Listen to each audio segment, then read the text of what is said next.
آج جس عنوان پر ہم بات کریں گے وہ ہماری ایک سیریز ہے جو آسک ایڈوکیٹ فیض سید کے نام سے چلتی ہے. تو دیکھیے، نام بگاڑنا یا کسی کو نک نیم دینا، لیکن وہ بیڈ نک نیم ہو، برا نک نیم ہو، شریعتاً وہ حرام ہے. دیکھیے، حضرت علی رضی اللہ عنہ یا کسی بھی صحابی یا کسی تابعی یا کسی نبی کے نام سے کوئی پوسٹ آپ کو ملے، جب تک وہ پوسٹ آتھینٹک نہ ہو اس کو آپ بالکل بھی فارورڈ آگے نہ کرے. آتھینٹسٹی اصل ہے. نام کسی کا یا کس کا نام لے کر آگے بڑھایا جا رہا ہے وہ اصل نہیں ہے. مطلب صحابہ کے ناموں میں اگر کسی صحابی کے نام سے سب سے زیادہ پوسٹ وائرل کرتے ہیں، پروموٹ کرتے ہیں، جو ان آتھینٹک ہے، جس کا ان ویریفائڈ ہے، جس کی کوئی حقیقت نہیں یاد رکھی، حضرت علی رضی اللہ عنہ نے یاد رکھی. کوئی بچہ پیدا ہوا اور پھر آپ کو کوئی خوشخبری آ گئی کہ بھائی گھر مل گیا، پرانا کیس تھا آپ جیت گئے، یا بچے کی یہ ہوئی اور کمپنی اچھی چل گئی، پروڈکٹ اچھا چل گیا، تو کیا آپ اس بچے کو لکی مان سکتے؟ بالکل نہیں یاد رکھی. آپ نے فرمایا کسی آدمی کو کسی اس طرح کی چیز نے، توہم نے یا کسی کام نے روک دیا کسی کام کے کرنے سے، تو اس نے اس چیز کو معبود بنایا، مطلب اس نے شرک یاد رکھی. یہ جتنے بھی کوائنس ابھی پروموٹ ہو رہے ہیں کرپٹو کرنسی کی، میں کہوں اسلامک ہو نان اسلامک ہو، پلیز ابھی کسی کو انویسٹ مت کیجیے. تھوڑا سا اس کو کہیں گے نا ابھی معاملہ پورا شیڈی ہے، کلاؤڈی ہے، تھوڑا سا بادل صاف ہونے دیجیے، اس کے بعد ہم دیکھیں گے جب علماء کے فتاوے آ جائیں گے اور چیزیں واضح طور سے آ جائیں گی. تو ابھی بالکل انویسٹ مت کیجیے. ایک لیڈی اگر اپنے ہسبینڈ سے خلا لیتی ہے تو ہسبینڈ سے جو چیز اس کو ملی ہے اس کو ریٹرن کرنا ہوں گی، یاد رکھیے، چونکہ اس نے سپریشن کیا، اس نے اپنے آپ کو ہسبینڈ سے الگ کیا. کوئی آیا اور کہا مجھے ادھار چاہیے، آپ نے دے دیا 2000 ادھار، بعد میں پتہ چلا اس نے اسے شراب پی لی، جوا کھیل لیا، لوگوں کو تکلیف دی، فلاں کیا، حرام کام کیا، حرام چیز خریدی، حرام چیز بیچی یا غلط کام میں لگایا، آپ گناہ گار نہیں. لیکن اگر آپ کو معلوم ہے تو آپ نہ دیں، احتیاط کریں، یہ انشاءاللہ آپ کے لیے بیسٹ ہے.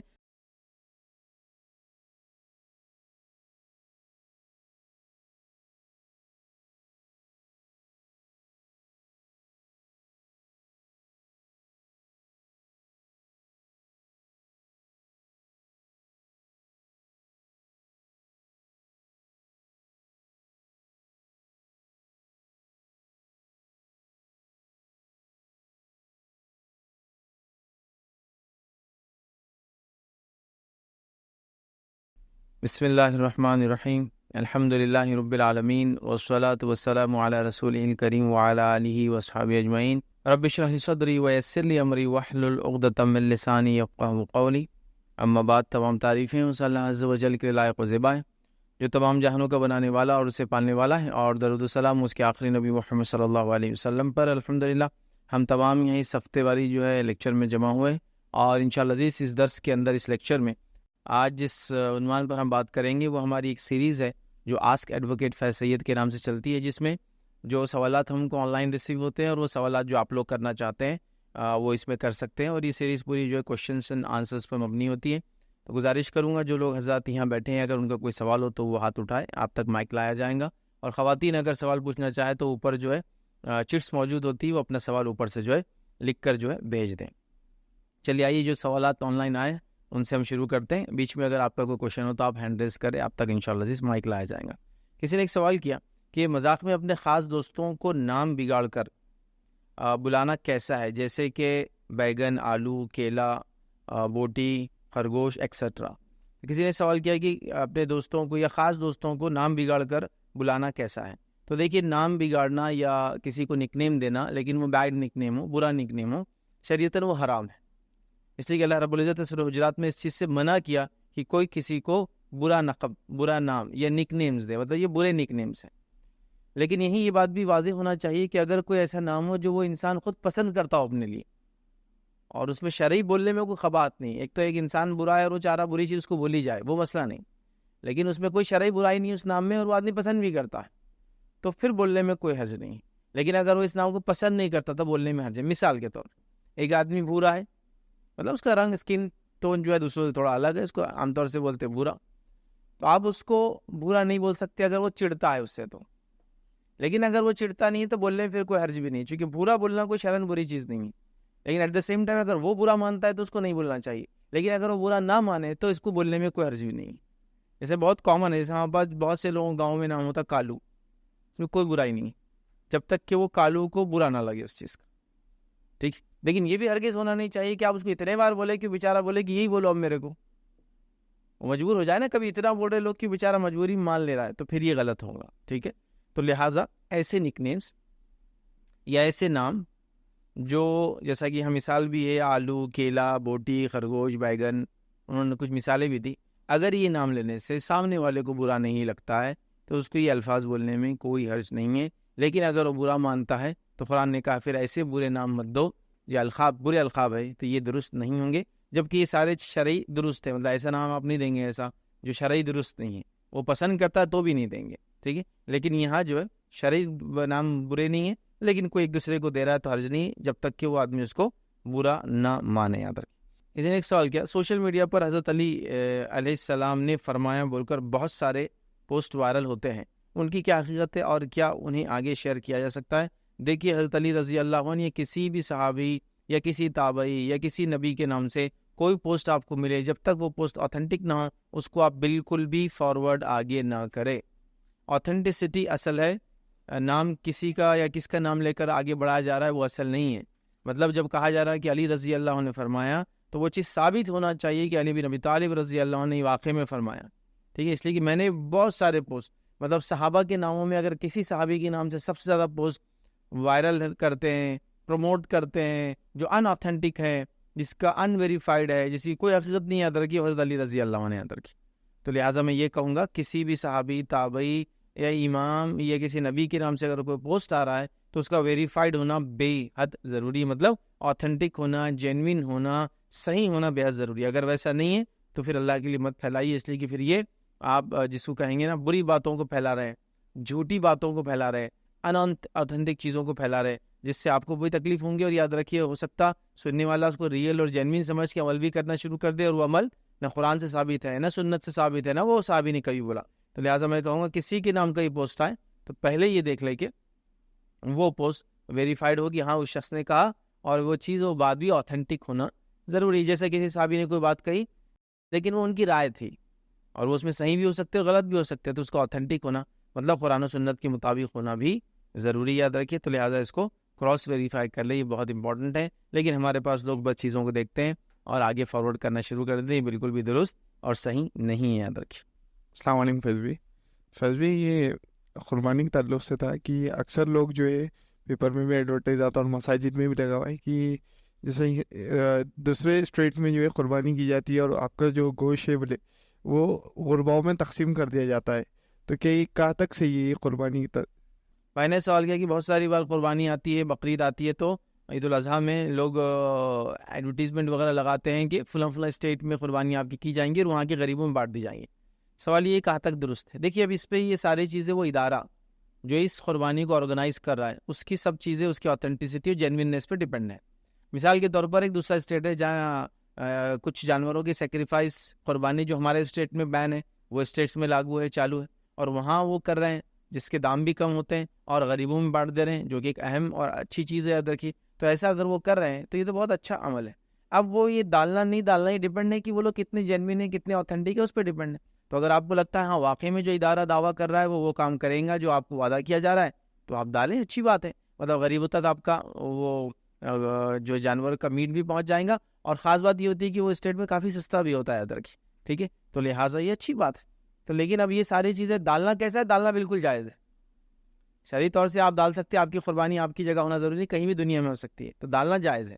اب وہ کرتے نہیں کرتے کیا ہوتا، کتنی جینویننس ہے وہ میں نہیں جانتا ہوں، چونکہ میں نے نہ اداروں کو دیکھا ہوں، نہ میں ان اداروں میں کبھی وزٹ کیا ہوں، اور نہ ہی میں یہ کہہ سکتا ہوں کہ ہاں میں ان کو جانتا ہوں تو میں پروموٹ کر رہا ہوں، تو میں بالکل نہیں جانتا ہوں. تو لہٰذا میں یہ کہوں گا ایسے معاملات میں آپ اس کی حقیقت تک پہنچے. اگر واقعی میں ویسا کر رہے ہیں تو آپ بھیجیں، نہیں کر رہے تو بہرحال احتیاط کریں. لیکن ایٹ دا سیم ٹائم یہ بھی بولوں گا کہ ایسے معاملات میں فراڈز بہت زیادہ ہوتے ہیں، تو بہرحال احتیاط کرنا اور تو ویریفائی کرنا، چیک کر لینا، یہ زیادہ اچھا رہے گا. تو آپ کر لیں ایک بار. اور آج کل بڑا آسان ہے، انٹرنیٹ کا زمانہ ہے. آپ اگر مدرسے کا نام دیا جا رہا ہے تو آن لائن چیک کر لے، یوٹیوب پہ ویڈیوز اس کے چیک کر لے، کوئی ویب سائٹ ہو تو چیک کر لے، یا آپ کی جان پہچان والا کوئی اسٹیٹ میں تو اس سے پوچھنے لگا لے. تو ویریفیکیشن بہت آسانی سے ہو سکتا ہے، کر لے اور پھر اس کے بعد دے. تو قربانی کو کسی اور اسٹیٹ میں کرنے میں کوئی عرض نہیں ہے. ہاں وہ کیا کر رہے ہیں، کیسے کر رہے ہیں، وہ آپ ایک بار ویریفائی کریں. کسی نے سوال کیا سمندر میں پائے جانے والے جانور حلال ہے تو کیا شارک، ویل، کروکوڈائل، دریائی گھوڑا، کچھوا وغیرہ کیا یہ بھی جانور حلال ہے؟ تو دیکھیے سی فوڈ کے تعلق سے کوشچن آئے کہ سمندر میں رہنے والے جانور ہمارے حلال ہے تو کیا کیا جانور کون کون سے؟ تو تو دیکھیے سمندر میں یا پانی میں رہنے والے جن جانوروں کے تعلق سے ممانعت ثابت ہے، جس کے تعلق سے اللہ کے رسول نے وربل کہا ہے، مینڈک ہمارے لیے حلال نہیں ہے، مینڈک کا بھی تعلق پانی سے ہے۔ اس کے علاوہ جس بھی جانور کی نسبت پانی سے، جس بھی جانور کی نسبت پانی سے، نسبت سے مراد کیا؟ مطلب وہ پانی کے باہر تو رہ سکتا ہے لیکن پانی کے بغیر اس کا تصور نہیں ہے۔ مطلب ایسا کبھی نہیں ہوتا کہ وہ جانور ریگستان میں ملتا ہے آپ کو وہیں پایا جاتا ہے، پانی میں بھی رہتا ہے، نہیں، مطلب وہ پانی میں ہی رہیں گا، پانی نہ ہونے کی شکل میں کہ مٹی میں اپنے آپ کو دبا کے بھی رکھ سکتا ہے، پھر لیکن کچھ دنوں بعد پھر پانی آیا تو رہتا ہے، مطلب اس کا پانی کے بغیر وجود ناممکن ہے، لیکن وہ پانی کے علاوہ پانی کے باہر بھی رہ سکتا ہے لیکن وجود ناممکن ہے اس کا۔ تو وہ جانور بھی حلال ہے، اور جو پانی میں ہی رہتے ہیں کمپلیٹلی وہ حلال ہے۔ تو آپ نے جو پانی میں ہی رہتے ہیں ان کی مثال دی شارک، حلال، چونکہ پانی میں ہی رہتی ہے۔ آپ بولیں گے شارک کو تو دعوت رہتے، وہ تو اٹیک کر کے کھاتی، وہ سارے اصول زمینی جانوروں کے لیے، پانی کے لیے نہیں ہے۔ تو شارک بھی حلال ہے، ویل بھی حلال ہے، یاد رکھیے۔ کروکوڈائل کے تعلق سے یاد رکھیے، ایلیگیٹرز کے تعلق سے یاد رکھیے، علماء میں اختلاف ہے۔ کچھ ملیکی علماء کے فتویٰ میں نے پڑھے، جو افریقہ کے علاقوں کے اندر یہ مسلک بہت پریویلنٹ ہے، بہت مانا جاتا ہے، تو انہوں نے کروکوڈائل یا ایلیگیٹرز کے بھی فتاوے دیے کہ یہ بھی کھانا جائز ہے، ریزن بھی کہ یہ پانی کے بغیر اس کا تصور نہیں ہے، لیکن کچھ نے کہا کہ نہیں، پانی کے بغیر بھی یہ کئی زمانے تک رہتے ہیں، مطلب تھوڑا بہت نہیں، مطلب پورا ہی مکمل طور سے۔ تو بہرحال اس معاملے میں اختلاف ہے، تو میں کہوں گا احتیاط کریں۔ اس کے علاوہ یاد ہے کہ دریائی گھوڑا، تو یاد رکھیے دریائی گھوڑا پانی سے اس کی نسبت ہے لیکن بغیر پانی کے بھی رہ سکتا ہے مکمل طور سے، جیسے کہ آپ سرکس وغیرہ میں دیکھیں سال سال ہی رہتا ہے، تو دریائی گھوڑا بھی اس میں شامل نہیں، یاد رکھے۔ اسی طرح کچھوا، تو وہ کچھوے جو پانی میں ہی رہتے ہیں، پانی کے بغیر نہیں رہتے ہیں، تو وہ جائز ہے، اور وہ جو پانی کے بغیر رہتے ہیں، باہر رہتے ہیں، جیسے آپ کو معلوم کچھوے، کریبز، یہ ایسی کچھ قسمیں ہیں جو پانی میں تو رہتے ہیں لیکن بغیر پانی کی بھی سالوں سال بلکہ ریگستان میں رہتے ہیں۔ کچھ کچھوے آپ کو پتہ ہے کبھی پانی میں جاتے ہی نہیں ہیں، وہ صرف ریگستان میں رہتے ہیں، بالکل ریگستانی علاقوں کے اندر پیدا ہوتے ہیں اور وہیں رہتے ہیں، تو وہ حلال نہیں ہے۔ تو جن کی نسبت پانی سے ہے، اور وہ کچھوے جن کو ونگز جیسے رہتے ہیں، وہ کچھوے کبھی پانی کے بغیر نہیں رہتے ہیں۔ ونگز دیکھیے آپ نے کچھ کچھووں کو ناخن والے پیر نہیں ہوتے ہیں، ایسے ونگز ہوتے ہیں جیسے مچھلی کو ہوتے ہیں، تو یہ کچھوے تو بالکل حلال ہے، ریزن کی پانی کے بغیر رہتے ہی نہیں ہیں، پانی کے باہر آتے ہیں، انڈے دیتے ہیں لیکن فوراً پانی میں چلے جاتے ہیں، ٹھیک ہے۔ لیکن وہ کچھوے جو پانی کے باہر زمینات میں، ریگستانوں میں، پتھریلے علاقوں میں، پہاڑوں میں رہتے ہیں، ایسے کریبز، ایسے ٹرٹلز یا ٹورٹائز، یہ آپ کے لیے جائز نہیں ہوں گے، یاد رکھیں، ٹھیک ہے۔ تو اس کے اندر کیٹیگرائز کرنا پڑے گا آپ کو، یہ کون سے کچھوے کی آپ بات کر رہے ہیں۔ تو سمندری پانی کا کچھوا ہے تو جائز ہے، لیکن پانی کے علاوہ جو ریگستان وغیرہ میں رہتے وہ جائز نہیں ہوں گا، یاد رکھیں۔ تو بہرحال پانی کے جانوروں کے تعلق سے یاد رکھیے، جو بھی پانی میں نسبت ہے پانی کے اندر ہے، کہ پانی کے اندر میں سمجھتا ہوں تھاؤزنڈز اینڈ تھاؤزنڈز اور ملینز قسم کی مچھلیاں ہیں، اور الگ الگ چیزیں ہیں، یاد رکھیے، اور الگ الگ کریبز ہیں، اور پتہ نہیں کتنے، مطلب بہت این نمبر آف چیزیں ہوتی ہے، یاد رکھیے۔ اگر پانی میں ہی رہتی ہے، پانی کی نسبت ہے، آپ کو کھانے سے کوئی تکلیف نہیں ہے، آپ کے لیے مضر نہیں ہے، تو آپ کے لیے استعمال کرنے میں انشاءاللہ عزیز کوئی حرج نہیں ہے، یاد رکھیے۔ السلام علیکم، بقرعید کے چوتھے دن قربانی ہو سکتی ہے؟ دیکھیے سوال آیا کہ قربانی جو ہے کیا 4th ڈے ہو سکتی ہے، تو ہم بقرعید کے چوتھا دن تو نہیں کہیں گے اس کو، بقرعید سے تیسرا دن ہوگا، لیکن بقرعید ملا کے چوتھا دن ہو جائیں گا، مطلب 10 ذی الحجہ، 11 ذی الحجہ، 12 ذی الحجہ اور 13 ذی الحجہ، تو یہ 13 جو ہے یہ 4th ڈے ہو جاتا ہے قربانی۔ تو یاد رکھیے قربانی چوتھے دن تک ہو سکتی ہے، یاد رکھیے۔ اس سالوں سے بہت سارے علماء کے فتاوے بہرحال موجود ہیں، ان فتاووں کو آپ بہرحال پڑھ سکتے ہیں۔ گو اس میں کچھ علماء نے اختلاف بھی کیا کہ انہوں نے کہا کہ صرف قربانی جو ہوں گی وہ 3 دن ہی ہوں گی، لیکن قربانی 4 دن ہے، چونکہ نبی اکرم صلی اللہ علیہ وسلم کی واضح حدیث آپ نے فرمایا کل ایام تشریق ذبح، تمام کے تمام ایام تشریق ذبح کے دن، اور ایام تشریق کون سے دن ہوتے ہیں؟ عید کے بعد کے، یاد رکھے 3 دن کو ایام تشریق بولتے ہیں، جو 11 ذی الحجہ، 12 ذی الحجہ اور 13 ذی الحجہ، یاد رکھے۔ اور یہ ایام تشریق میں یاد رکھے حاجی مینا کے اندر رکتے ہیں، یاد رکھے، اور اس میں اختیار ہوتا ہے حاجی کو کہ چاہے تو 12 ذی الحجہ کو جائے یا 13 تک، مطلب پورے 4 دن رکے یا 3 دن بھی کر سکتا، لیکن عصر سے پہلے، مغرب سے پہلے نکل جاتے ہیں وہاں سے، ٹھیک ہے۔ تو لہٰذا ایام تشریق یہ ذبح کے دن ہے، ایام تشریق یہ کھانے پینے کے دن ہے، اور ایام تشریق میں روزہ بھی آپ نہیں رکھ سکتے، یاد رکھیے۔ تو قربانی میں اس میں ہو سکتی ہے۔ کچھ علماء نے اختلاف کیا۔ کسی نے سوال کیا کسی بچے کے پیدا ہونے پر رزق یا خوشخبری آئے تو کیا اسے ہمارے لیے لکی مان سکتے ہیں؟ مطلب کوئی بچہ پیدا ہوا اور پھر آپ کو کوئی خوشخبری آ گئی کہ بھائی گھر مل گیا، پرانا کیس تھا آپ جیت گئے، یا بچے کی یہ ہوئی اور کمپنی اچھی چل گئی، پروڈکٹ اچھا چل گیا، تو کیا آپ اس بچے کو لکی مان سکتے ہیں؟ بالکل نہیں، یاد رکھیں، چونکہ لکی آپ اس سینس سے مان رہے کہ وہ متبرک ہو گیا، آپ کے لیے تبرکات اس سے حاصل ہوئے، اور تبرکات نبی کی ذات کے علاوہ دنیا میں کسی کے اندر نہیں ہے، کہ مطلب جن کی شخصیت سے، جن کی وجہ سے برکتیں آئے. تو لکی اس سینس سے بول رہے ہیں نا، آپ کی بچہ پیدا ہوا تو گھر بن گیا، بچہ پیدا ہوا تو کیس جیت گیا، بچہ پیدا ہوا گاڑی مل گئی، بچہ پیدا ہوا خوشخبری آ گئی. تو اس سینس میں اگر کسی کو لکی مان رہے تو آپ متبرک مان رہے، اس کو تبرکات والا مان رہے. اور ایسے تبرکات نبی کی ذات کے علاوہ کسی کے ساتھ نہیں ہے. انبیاؤں کی ذات متبرک ہوتی ہے، یہ متبرک ہوتی ہے، ان کی ذات سے لگی ہوئی چیزیں ہی متبرک ہوتی ہیں. جیسا کہ نبی نے کسی چیز کو چھو لیا وہ بھی تبرکات والی ہے، اس سے تبرکات حاصل کرنے کا عقیدہ رکھا جا سکتا ہے کہ اگر وہ ہمارے پاس ہو تو اس سے فائدہ ہوگا. جیسے نبی کے بال تھے صحابہ رکھتے تھے، نبی کا پسینہ ہے صحابہ لگاتے تھے، نبی نے تھوک دیا تو صحابہ مل لیتے تھے، نبی نے جہاں سے پانی پیا جس کٹورے سے وہ کٹورے کو اٹھا کے رکھتے تھے، نبی جہاں سوئے اس بستر کو یا اس پلنگ کو اٹھا کے رکھا، لیکن اس کے علاوہ نہیں. تو آپ جو بچے کو لکی کہہ رہی ہیں یہ درست نہیں، یاد رکھے.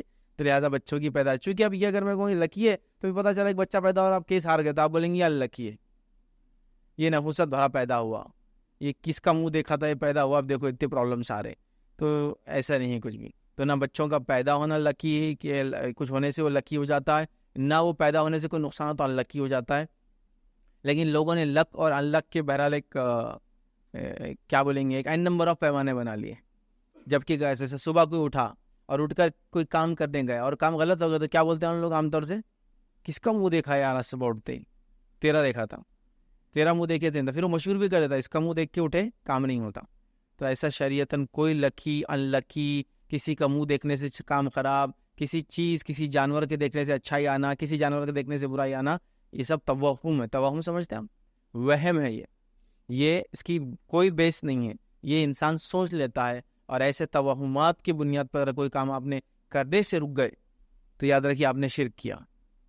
ٹھیک ہے، آپ سے فرمایا کسی آدمی کو کسی اس طرح کی چیز نے، توہم نے یا کسی کام نے روک دیا کسی کام کے کرنے سے تو اس نے اس چیز کو معبود بنایا، مطلب اس نے شرک کیا. یاد رکھیے. ٹھیک ہے، تو برا شگون لے کے رک جا رہا وغیرہ یہ درست نہیں. یاد رکھیے. لیکن کسی کی موجودگی سے اچھا شگون لینا، اچھے گمان کرنا، اچھی باتیں کرنے میں کوئی حرج نہیں ہے، لیکن وہ جو لکی اللہ کی بول رہے وہ درست نہیں ہے. جیسا مثال کے طور پہ نبی اکرم صلی اللہ علیہ وسلم تھے، حدیبیہ کی معاہدہ لکھا جا رہا ہے اور سہیل رضی اللہ عنہ ہے. اب یہ وہ اس مسلمان نہیں ہوتے، مشرکین کی طرف سے آئے تھے. تو جب سہیل آئے تو نبی اکرم صلی اللہ علیہ وسلم نے اس سے اچھا شگون لیا اور کیا فرمایا معلوم اپنے حدیث میں آتا ہے کہ سہیل آ گئے تو کام سہل ہو جائیں گا، آسان ہو جائیں گا. تو ایک اچھا شگون لینا، ایسا کسی چیز سے کوئی برائی نہیں. جیسے ماشاءاللہ آپ آ گئے تو اللہ تعالیٰ کام میں آسانی کر دیں گا. کیوں؟ اب ہم دو ہو گئے نا، پہلے میں اکیلا محنت کر رہا تھا، اب آپ آ گئے تو فلاں. تو یہ اچھا شگون ہے، لیکن اس کو لکی انلکی وہ کون سے بہت ڈینجر ہے، وہ والا اس میں نہیں جا رہے. ایک شگون اچھا لے رہے کہ فلاں آ گئے تو چلو مدد ہو جائیں گی، بچہ آپ کو ہو گیا تو اب چلو آپ کا خاندان آگے بڑھیں گا، تو یہ ایک الگ بات ہے. لیکن وہ جو لکی انلکی والا ہے وہ بہت ڈینجر چیز ہے، ظاہر سی بات ہے. تو وہ سیدھا اسلامی عقیدے کے خلاف ہے، وہ شرکی عقیدہ ہو جاتا ہے. تو لہٰذا کوئی بچہ پیدا ہو تو لکی، کوئی کام ہو تو وہ لکی، اور پیدا اور کوئی کام نہ ہو تو انلکی، ایسا کچھ بھی نہیں ہوتا ہے. فیض بھائی السلام علیکم. میرا سوال ہے کہ قربانی کی طرف سے جس کے قربانی ہے اس کے یہاں پہ بھی گوشت دینا ضروری ہے، جس کے یہاں نہیں ہے اس کے یہاں تو دینا چاہیے. وہ بولتے ہیں تمہارا کیسا نکلا تھا بکری، کیسا تمہارا گوشت کیسا ہے، اس کے تعلق سے بھائی نے سوال کیا جن کے پاس قربانی ہو رہی کیا ان کو بھی ہم حصہ دیں؟ چونکہ لوگ پوچھتے ہیں کہ بھائی ہم تمہارا جانور کیسا تھا، ذرا ہم کو بتاؤ لا کے، مطلب گوشت وغیرہ کھلاؤ. تو اس معاملے میں کیا ہے؟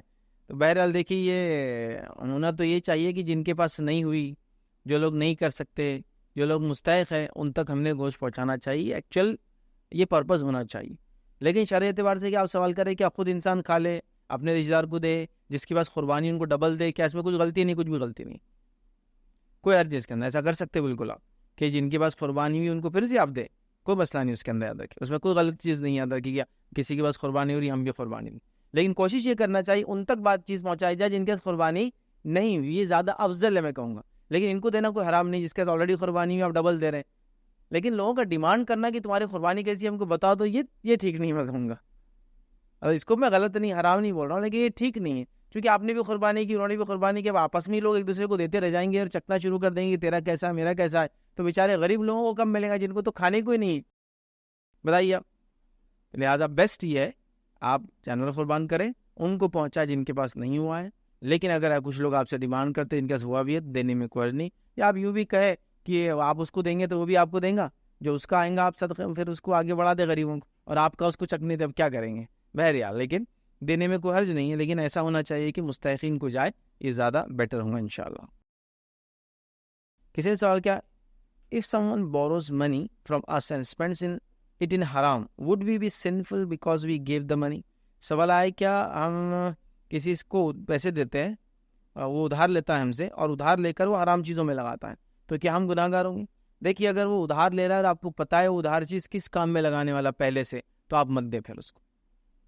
لیکن آپ نے ادھار دی اور آپ کو پتہ نہیں تھا وہ کس کام میں لگانے والا ہے, تو پھر آپ یہاں گناہ گار نہیں ہیں.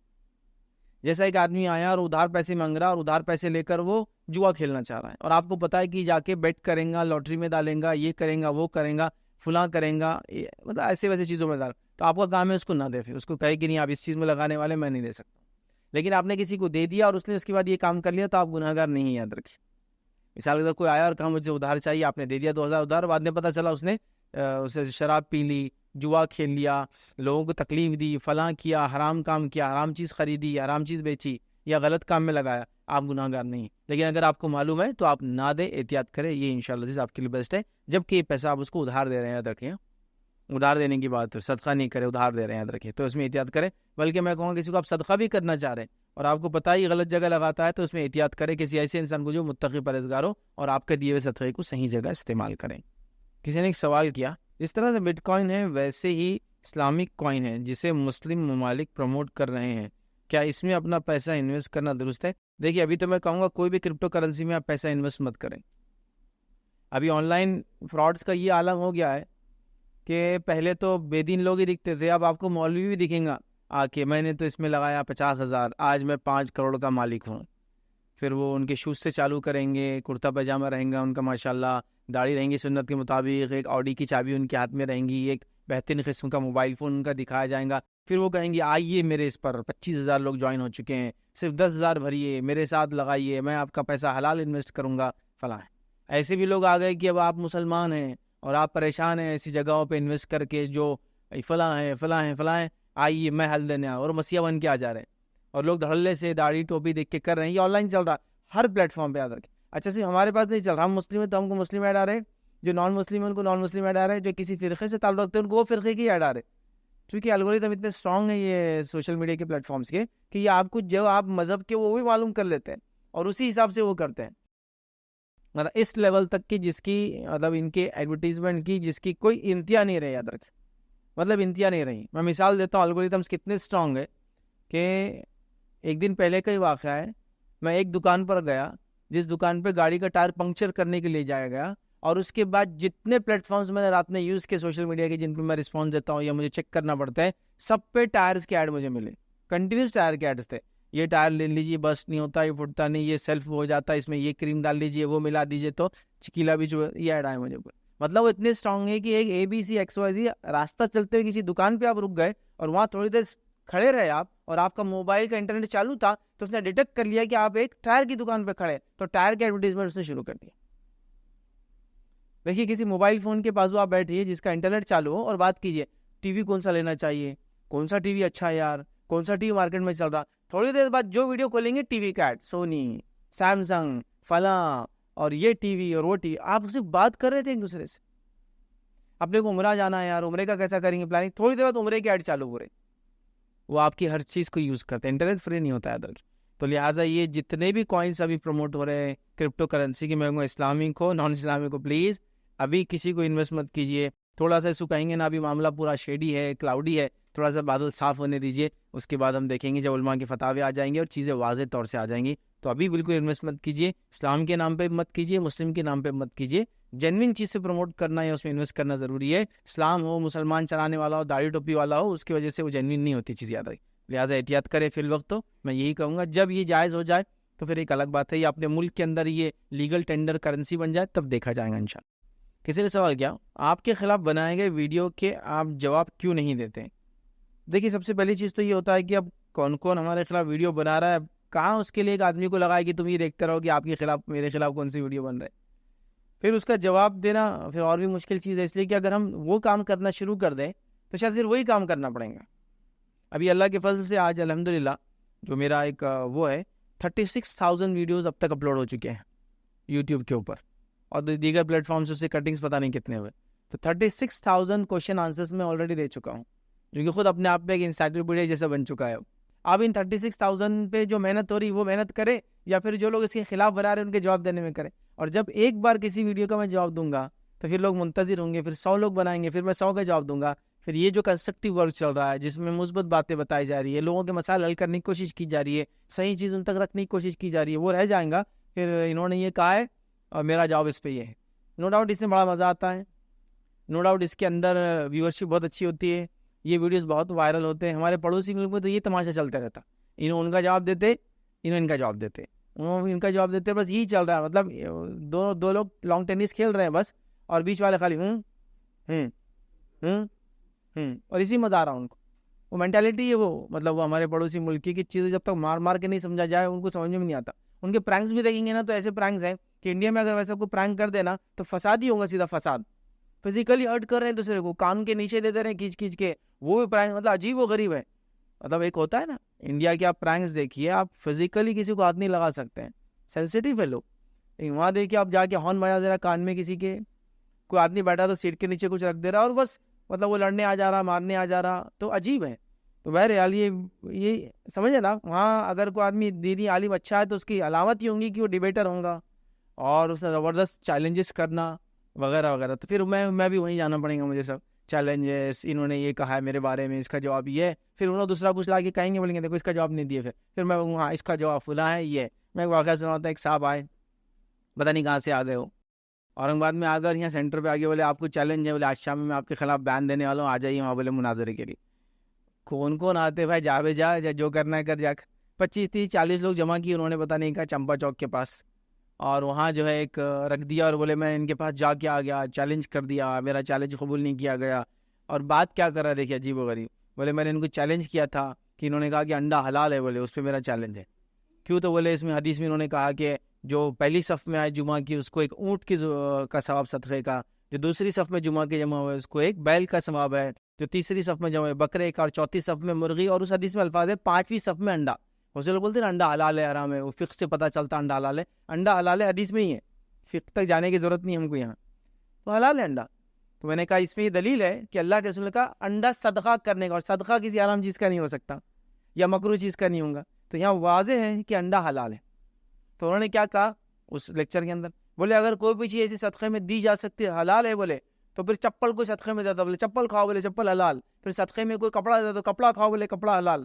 وہ بیچاروں کو دیکھیے اتنی بھی سمجھ نہیں ہے, اب ان سے کیا کوئی مناظرہ کریں گا, کیا کوئی ڈیبیٹ کریں گا, جس کو اتنی بھی سینس نہیں ہے کہ اگر کوئی چیز جو کھانے کی نہیں ہے حلال ہے صدقے میں دی جاتی ہے, اس کو کھاتے نہیں ہیں.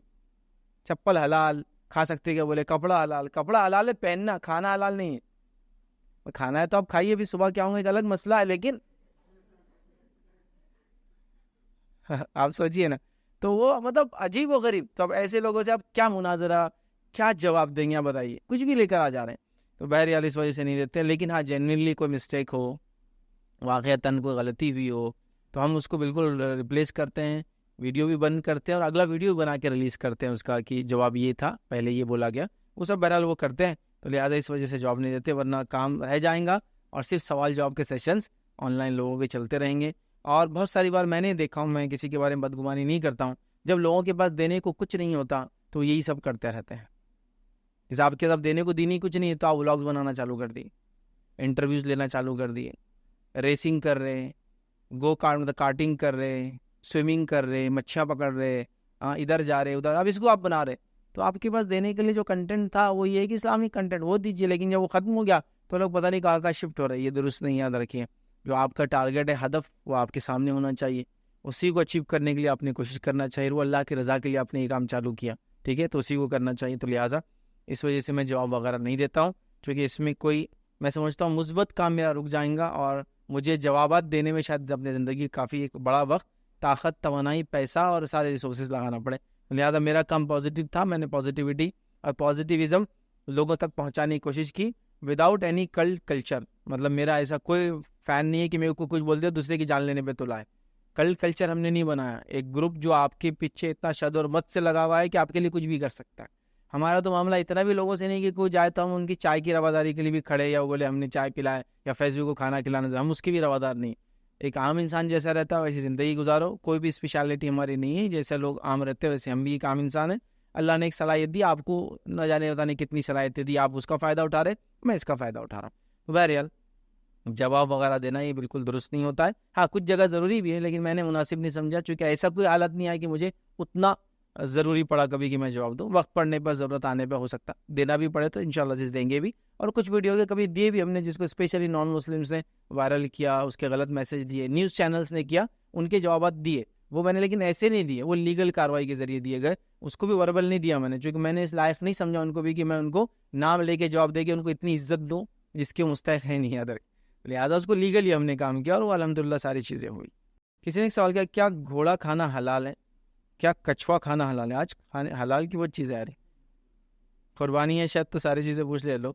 تو دیکھیے سب سے پہلی چیز، گھوڑا کھانا حلال ہے. نبی اکرم صلی اللہ علیہ وسلم کے زمانے میں صحابہ نے کھایا، آپ کے سامنے کھایا گیا، آپ نے دیکھا، واضح دلائل اس کے موجود ہیں. ہمارے ملک میں یاد رکھیے جو حنفی مسلک ہے، ہمارے ملک کیوں کہہ رہا ہوں اس لیے کہ میں دوسری مثالیں بھی دوں گا حنفی مسلک کی. ہمارے ملک کے اندر انہوں نے کہا کہ گھوڑا کھانا حلال نہیں ہے، ریزن کی خبر واحد ہے. مطلب یہ حدیث کے راوی وہ ہے جو صرف ایک خبر آتی ہے، جبکہ خبر واحد بھی دلیل ہے، یاد رکھیے. اس میں آپ خبر واحد ہے بول کر کے ایک ہی آدمی نے اس کو بولا ہے، ہم نہیں کریں گے، ایسا کوئی شرعی اصول نہیں ہے، یاد رکھیے. تو لہٰذا کھانا حلال ہے. جہاں ہمارے پاس کے حنفی لوگ ہمارے ملک میں نہیں کھاتے ہیں، وہیں آپ دیکھیں گے سینٹرل ایشین پورے کلچرز میں اس کو کھایا جاتا ہے. سینٹرل ایشین، حالانکہ وہ بھی سب حنفی ہے. سینٹرل ایشین کلچرز آپ کو ازبیکستان، تاتارستان، قزاقستان، وہ پورے جتنے بھی ہیں، یہاں تک کہ ترکی تک، ترک بھی گھوڑوں کو کھانے کی عادی، یاد رکھیں. تو لہٰذا حالانکہ وہ بھی حنفی ہے، ٹھیک ہے، لیکن انہوں نے خبر واحد کو دلیل بنایا ہے، تو لہٰذا گھوڑا حلال ہے، اس میں کوئی مسئلہ نہیں ہے، یاد رکھیں. کسی سوال کیا کچھوا کھانا حلال ہے؟ تو دیکھیے کچھوا کھانا بھی حلال ہے، لیکن وہ کچھوا جس کی نسبت پانی سے ہو. وہ کچھوا جو ریگستان میں رہتا ہے اور بغیر پانی کے رہتا ہے وہ حلال نہیں ہے. لیکن وہ کچھوا جو پانی سے جس کی نسبت ہے، پانی کے باہر رہتا ہے وہ، لیکن پانی کے بغیر جی نہیں سکتا ہے، مطلب پانی کے باہر کچھ وقت رہ کے پھر پانی میں جانا پڑتا ہے اس کو، تو وہ کچھوے کی نسبت چونکہ پانی سے، اس کا کھانا حلال. لیکن وہ کچھوا جو ریگستان میں پیدا ہوتا ہے، ریگستان میں ہی رہتا ہے، وہ حلال نہیں ہے، یاد رکھیے. کسی سوال کے بچوں کو موبائل فون دینا کیسا ہے اور کس ایج گروپ میں دینا چاہیے؟ تو دیکھیے بچوں کو موبائل فون دینا صحیح بھی ہے اور غلط بھی ہے. یہ ڈیپینڈ ہے آپ کا بچہ، اس کی صلاحیت کتنی ہے، وہ کتنا سمجھدار ہے اور کتنا صحیح سے اس کو استعمال کریں گا. ایج گروپ کیا ہو سکتی ہے؟ دیکھیے ایج گروپ تو نہیں ڈیفائن کر سکتے، سمجھداری کو میں ڈیفائن کر سکتا ہوں. ضرورتیں اور سمجھداری، ایج گروپ ڈیفائن کریں گے تو مشکل ہو جائے گا. ریزن مینگ کی پتہ چلا ایک بچہ ہے 15 سال کا بھی اس کو سینس نہیں موبائل استعمال کرنے کا، اور ایک بچہ ہے 10 سال کا، وہ سینس رکھتا ہے موبائل کو استعمال کا، مطلب جس کام اور پرپس کے لیے دیا وہ کرتا ہے. تو یہ سوال ڈیپینڈ ہے اس کی ذہنی صلاحیت پر، نہ کہ کسی ایج گروپ. ایج گروپ کر دیں گے تو پھر مشکل ہو جائیں گے، ٹھیک ہے. تو لہٰذا یہ اس کی ضرورت ہے، اگر ضرورت ہے تو آپ دے سب سے پہلے، اور ضرورتوں کے ساتھ ساتھ یاد رکھیں اس کو صحیح استعمال کرنا آنا بے حد ضروری ہے اس چیز کو یاد رکھیں. تو کوئی ایج میں ڈیفائن نہیں کر سکتا ہوں اس کے لیے. کسی نے سوال کیا ہے، اگر کوئی لیڈی اپنے ہسبینڈ سے خلا لیتی ہے تو کیا اسے نکاح میں ملا ہوا مہر ہسبینڈ کو واپس دینا ہوگا؟ ہاں، ایک لیڈی اگر اپنے ہسبینڈ سے خلا لیتی ہے تو ہسبینڈ سے جو چیز اس کو ملی ہے اس کو ریٹرن کرنا ہوں گی، یاد رکھیے. چونکہ اس نے سپریشن کیا، اس نے اپنے آپ کو ہسبینڈ سے الگ کیا. خلا میں ہی ہوتا ہے، عورت کا ڈیمانڈ ہوتا ہے الگ رہنے کا اور وہ الگ ہو جاتی ہے، تو لہٰذا اس عورت کو مہر لوٹانا ہوں گا، یاد رکھیے. اور اگر شوہر نے اور کچھ چیزیں دی، ڈیمانڈ کرتا ہے لوٹانے کا، تو لوٹانا ہوں گا. حالانکہ شوہر چاہے تو مہر اور یہ دونوں چیزیں چھوڑ بھی سکتا ہے، اپنے طرف سے جانے بھی دے سکتا ہے، لیکن مانگے ڈیمانڈ کرے تو واپس بھی دینا پڑے گا، یاد رکھیے. کسی نے سوال کیا، آج کل دیکھا جا رہا ہے کہ نوجوان اپنی بائکس پر اور اسٹیٹس پر آرمی آف امام مہدی لکھوا رہے ہیں، اس کی کیا حقیقت ہے؟ کیا ہم جیسے نارمل لوگ بھی امام مہدی کے ساتھ دے سکتے ہیں جب وہ آئیں گے؟ تو دیکھیے سب سے پہلی چیز تو یہ آرمی آف امام مہدی لکھ کر لگوانا یہ بالکل بھی درست نہیں، یاد رکھیں. یہ خامخواہ کے ماحول کے اندر ایک گرمی لاتا ہے، اور خامخواہ کے نہ جانے ان گنت غلط فہمیاں سماج میں پیدا ہو سکتی ہے اس عمل کی وجہ سے. تو اس کی ضرورت نہیں، یاد رکھیں کہ آرمی آف فلاں، اور ایسا کہیں بھی قرآن و سنت میں نہیں ہے کہ لوگ تیاری کرے اور آرمی آف یہ اور آرمی آف وہ لکھ کر لگائے. تو یہ عمل درست نہیں ہے. لیکن سوال کا دوسرا حصہ، کیا ایسا ہوگا کہ امام مہدی آئے تو کیا ہم لوگ بھی ساتھ دیں گے؟ ہاں بالکل، کیونکہ جب مہدی آئیں گے تو آسمان سے فرشتے اتر کے ان کا ساتھ نہیں دینے والے. جو موجودہ لوگ ہوں گے اس زمانے کے، حق کو جو پہچان لیں گے کہ یہ مہدی ہے اور حقیقت میں یہی ہے، تو وہ دیں گے. لیکن نہ ابھی مہدی آنے والا ہے، نہ ابھی وہ زمانہ ہے. لوگ ہر علامت کو فٹ کر رہے، کالے جھنڈے آئیں گے تو کوئی بھی کوئی کالا جھنڈا اٹھا دے رہا، آ رہے امام مہدی. جب خراسان میں کالا جھنڈا اڑ گیا، امام مہدی. افغانستان میں کالا جھنڈا اڑ گیا، امام مہدی. ایران میں کچھ تو ہو گیا، امام مہدی. عراق میں ہو رہا تو وہ آ ہی رہے بس. بلکہ لوگ اتنے زیادہ جوشیلے ہو جاتے ہیں علامت قیامت کے کہ میں نے ایک بار دیکھا ایک بوڑھے شخص تھے, اللہ ان کی مغفرت کرے, ان کا انتقال ہو چکا ہے, تو وہ مجھے ایک بار میں دعوت میں تھا تو مجھے بازو بلائے بٹھائے میرے, اور میرے کو بولنے لگے بس تمہارے جیسے نوجوانوں کی ضرورت ہے. تو میں نے کہا کس لیے ضرورت ہے؟ کہ امام مہدی آ گئے بولے, اور ناگپور تک پہنچ گئے بولے. وہ ابھی کیسا سوشل میڈیا پہ ذرا ایسی ویسی ہوائیں بہت چل رہی, نیشنل نیوز نہیں ہو رہا, تو نکل رہے نہیں بولے, بس نکلنے والے, بس اپنے آپ کو آپ ریڈی رکھیے بولے. مطلب انشاءاللہ ریڈی. کیا کریں گے, بزرگ تھے بیچارے, بہت ایجڈ, اتنے ایجڈ کہ جو مجھے بول رہے تھے نا تو پسینے میں نہا گئے ہو. پتہ اتنی سیکرٹ خبر دے رہے تھے مجھے ان کے حساب سے, پسینے میں بالکل نہا کے پسینہ پہنچ رہے تھے اپنا, آگے بولے ناک. بس سوشل میڈیا میں کیا برائیاں زیادہ اسلام کے خلاف, تو ابھی ایک دم نہیں آ رہے سامنے بولے, بٹ فوج تیار ہے, اندرونی پورا کام چل رہا, ٹریننگ چل رہی, یہ چل رہی. تو میں نے کہا بالکل آگے تو انشاءاللہ اپن سپورٹ میں ہے. میں بولا جہاں تک بھی آئے. تو مطلب اتنا ہو گیا, بولے جاؤ بھی مت تم بولے, ابھی وہ خود آئیں گے بولے اورنگ آباد تک. ٹھیک ہے جانا بھی نہیں تو کیا مسئلہ, جو آ جائیں گے تو ساتھ جوائن کر لیں. حالانکہ وہ عرب کے علاقوں میں آنے والے, لیکن چلو وہ عرب سے نکل کے ناگپور تک آ ہی گئے تو کیا مسئلہ کیا ہے. بہت ہی لمبی ٹرپ ہو گئی نا. حدیث میں واضح الفاظ ہے کہاں سے نکلیں گے, کہاں علامت, کیا علامتوں سے معلوم ہوگا کہ دنیا کو معلوم ہوگی علامت, کیا علامت ہوں گی مہدی کے آنے کی. تو لشکر لڑیں گے, ایک لشکر ان کے خلاف لڑنے جائیں گے, ایک ان کے حق میں آئیں گا, ایک جگہ پہ ملیں گے, اور اللہ تعالیٰ جو ان کے خلاف لڑنا ہے ان کو پوروں کو زمین میں دھسا دیں گے, سب کے سب. اس سے پتہ چل جائے گا کہ یہ حق ہے. ابھی کہاں ایسا کوئی واقعہ ہوا, کون جمع ہوئے, اور بہت بہرحال خیر وہ ایک لمبی وہ ہے بہرحال. لیکن لوگ بہت زیادہ اوور انتھوزیاسٹک ہوتے ہیں ان مسائل میں, مہدی, یاجوج ماجوج فلاں ہیں. میں ایک بار یاجوج ماجوج کا لیکچر دے رہا, اور لیکچر دینے کے بعد اب ہو گیا شام کا ٹائم ہے, جا رہے تو 2-4 باڈی بلڈر اپنے کھڑے ہوتے, ایک دوسرے کو کیا بولا, یاجوج ماجوج آ جانا بولے, آج یاجوج ماجوج یہ وہیں کام آئیں گا بولے. عجیب و غریب, مطلب دیکھیے وہ ان سے انسان لڑ نہیں سکتے, لیکن بس بیچارے ہمارے میاں بھائی وہ بالکل یوں کر کے بلڈرس تھے, وہ یاجوج ماجوج کے لیے بولے تیار, بولے آنے دو کہتے ہیں, کیا بولیں گے, لیکن چلو ایک اوور انتھوزیاسٹک, اوور جس کو کہنا موٹیویٹڈ ایسے ٹاپکس میں نہیں ہونا چاہیے, ریئلسٹک ہونا چاہیے. وہ نشانی علامتیں ہیں جب آئیں گی, وہ ایک بہت ہی جس کو کہیں گے ایک شر والا زمانہ ہوں گا. کہ آخری دور کی بات کریں نا تو فتنے تو بڑھتے جانے والے آخری دور, تو اللہ حفاظت کرے. لیکن جس طرح سے یہ سب چیزیں ہو رہی ہے, امام مہدی کا یہ, امام آرمی آف امام مہدی اور فلاں, یہ بالکل نہیں. کیا ہم لوگ مدد کریں یہاں؟ بالکل, جب وہ آئیں گے ہم لوگ ان کو حق پہچانیں گے اور ان کے ساتھ دینا چاہیے اور دینا چاہیے. لیکن میں نے ایسا کہا یہ آج کل 5 سال بعد, 2 سال میں, 1 مہینے میں, ابھی بس یہ صدی, کچھ لوگوں نے یہاں تک کہہ دیا کہ بولے یہ کیا 2050 کے آگے کا کچھ بھی نہیں معلوم ہے, 2050 کے بعد, 2050 کا ہی شاید وہ کیا, اور اس کے بعد کی دنیا فلاں ہے, تو اب یہ بس دنیا کا خاتمہ ہے, اور لہٰذا امام مہدی آنے والے فلاں ہیں. پیدا تو کم از کم ہو چکے بولے, جہاں بھی ہوں گے, چونکہ 50 میں ختم ہونے والے, تو پیدا تو ضروری ہو گئے نا. 23 ہو رہی تو پیدا ہو کے جوان وان ہو گئے ہوں گے جہاں بھی ہوں گے وہ. تو بہرحال اتنی خیاس آ رہی ہیں جس کی آپ سمجھ رہے نا, لمٹ لیس, بہت زیادہ. تو میں کہوں گا یہ چکر میں نہ جائیں. قیامت کی جو علامتیں اتنی واضح قرآن و سنت میں, اس میں زیادہ آپ کو خامخواہ کی اس طرح کی بحثیں کر کے کہ آج کل سے ہو رہی, وہ نہیں ہے. ایک لانگ پیریڈ ہے, اس کے لیے یاد رکھیں واللہ عالم وہ کب ہوگا. ہاں اس اعتبار سے تو بہت قریب ہے کہ دنیا جو بنی ہے کائنات, اس کے مقابلے تو بہت تھوڑا سا پیریڈ ہے, لیکن ہم لوگوں کے لیے یاد رکھیں یہ لمبا پیریڈ ہے. ہو سکتا ہے یہ ہمارے زندگی اور ہمارے زمانے کی باتیں نہ, یہ فیوچر ہو, یاد رکھیں جب یہ ہو, جب بھی ہو واللہ عالم. بہرحال لیکن ہمیں اس چیز کا دھیان رکھنا چاہیے کہ ہم جس زمانے میں اور جس زمین پر بھی ہو, حق کا ساتھ دینا ہمارا کام ہے. یاد رکھیں امام مہدی حق پر ہی ہوں گے, تو ظاہر سی بات ہے ایک مسلمان کا کام ہے حق کا ساتھ دے, وہ یاد رکھیں. اور اتنی ساری علامتیں یاد رکھیں, ابھی وقت نہیں ہے انشاءاللہ, بس ایک چھوٹا بات رکھتا ہوں کہ امام مہدی جب آئیں گے تو تب مسلمانوں کی خلافت ہوں گی, روایتوں میں آتا ہے, اور خلیفہ کے بیٹے اس کی موت کے بعد لڑیں گے, کون بنے گا, اور پھر مہدی کا ظہور ہوگا اور لوگ مہدی کو خلیفہ بنا لیں گے. اب بتائیے کون سے ملک میں مسلمانوں کی حکومت ہے اور وہاں خلافت ہے ہی نہیں نا. خلافت ابھی تو ختم ہوئی 100 سال پہلے, 1924 میں ابالش ہوئی, ہو جائیں گے 100 سال. کہاں خلافت ہی نہیں ہے, تو کہاں مہدی, اور مطلب بیک گراؤنڈ ہے اس کا پورا. لوگ وہ بہرحال دیکھتے نہیں ہیں, بس ایک جوش رہتا ہے, کالے جھنڈے دکھ گئے آ گئے, ان کی بیک گراؤنڈ ہے پورا. بیک گراؤنڈ پہ تو دیکھیں, جو بھی آدمی علامت قیامت کو اچھے سے پڑھیں گا انشاءاللہ عزیز, وہ سمجھ جائیں گا کہ یہ وہ ٹائم تو الحمدللہ نہیں ہے. ہو سکتا مستقبل میں کبھی ہو, بہرحال کب ہم نہیں جانتے. السلام علیکم. فیض بھی بیمار کے تعلق سے سوال تھا. کوئی شخص اگر بیمار ہے تو اس کے فیملی میں ڈاکٹر نے یہ چیز بتا دیا کہ بھائی یہ پرہیز کرنا ہی ہے, اور وہ کر رہا ہے, لیکن فیملی ممبرس یا ریلیٹیوس کنٹینیو فورس کر رہے ہیں, ہم نے کہیں گیا میاں تم پرہیز کرو, سب آپ پرہیز کریے کنٹینیو جو ہے, تو کیا یہ صحیح درست ہے کیا کسی کا انہیں؟ اور اگر کوئی وہ شخص بول رہا ہے کہ میں کر رہا ہوں لیکن آپ فورس مت کریے, تو وہ بولتے ہیں کہ ہماری تمہارا کہہ رہے یہ لیکن یہ سامنے جو شخص بیمار ہے اس کو مینٹل ہیلتھ کے لیے سائیکولوجیکلی پریشر بھی آ جا سکتا ہے نا. تو یہ ذرا نصیحت کریے آپ اس.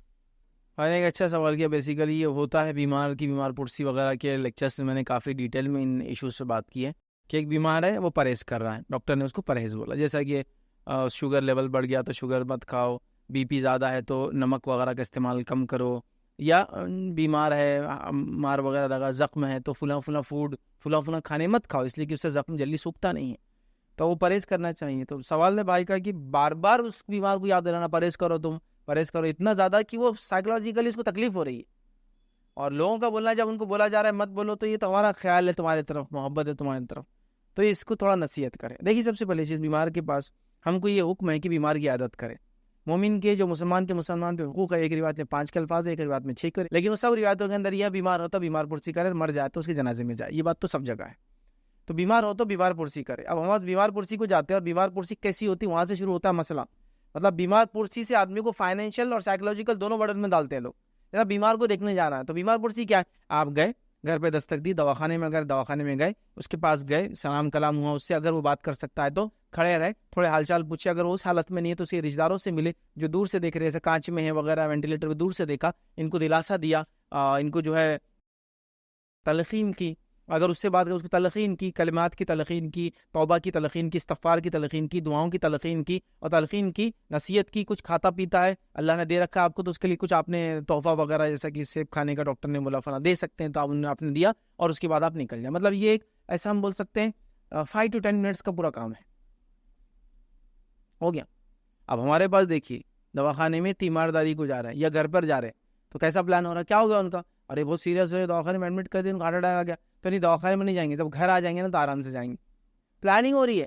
اب انہوں گھر آتے ہیں, ان کو پتہ چلے گا کہ پلاننگ ہو گئی, ارے انہوں گھر آ گئے بولتے ہیں نا, دوپہر کے کھانے کی نیت سے چلے وہاں تیمارداری کے لیے, کہ چلو دوپہر میں 1 بجے جائیں گے تو دوپہر کا کھانا ہو جاتا, یہ نیت سے آپ تیمارداری کو جا رہے ہیں. پھر تیمارداری کے لیے جا کے ایک دم جاتے گھر میں پھڑکی وڑکی ہٹا کے, برقع نکال کے لٹکا, مطلب پورا میسج کہ میں اب رہنے آئی ہوں یا 2-4 دن.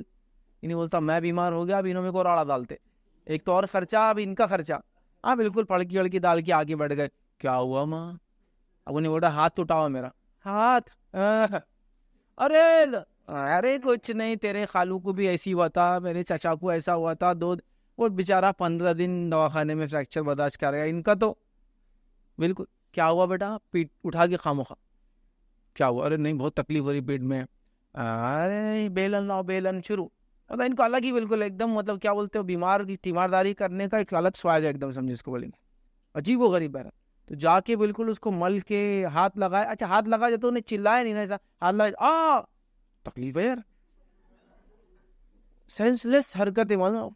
اس کے بعد کھانا ہوا, اس کے بعد دوسرے دن گھر جا کر کوئی مہمان کی قدر نہیں کی انہوں نے. لیکن آپ تو تیمارداری کو گئے تھے نا, صرف ایک کھانا, میٹھا بھی نہیں, 2 مہینے بعد گئے تھے, 6 مہینے بعد گئے تھے, سال بھر بعد گئے. ایون دواخانوں میں ایکسپیکٹ کر رہے ہیں, ہم آئے ہوئے تو گھر سے کھانا منگاؤ ہمارے لیے. تو لوگ تو اتنا بھی نہیں سمجھ پاتے.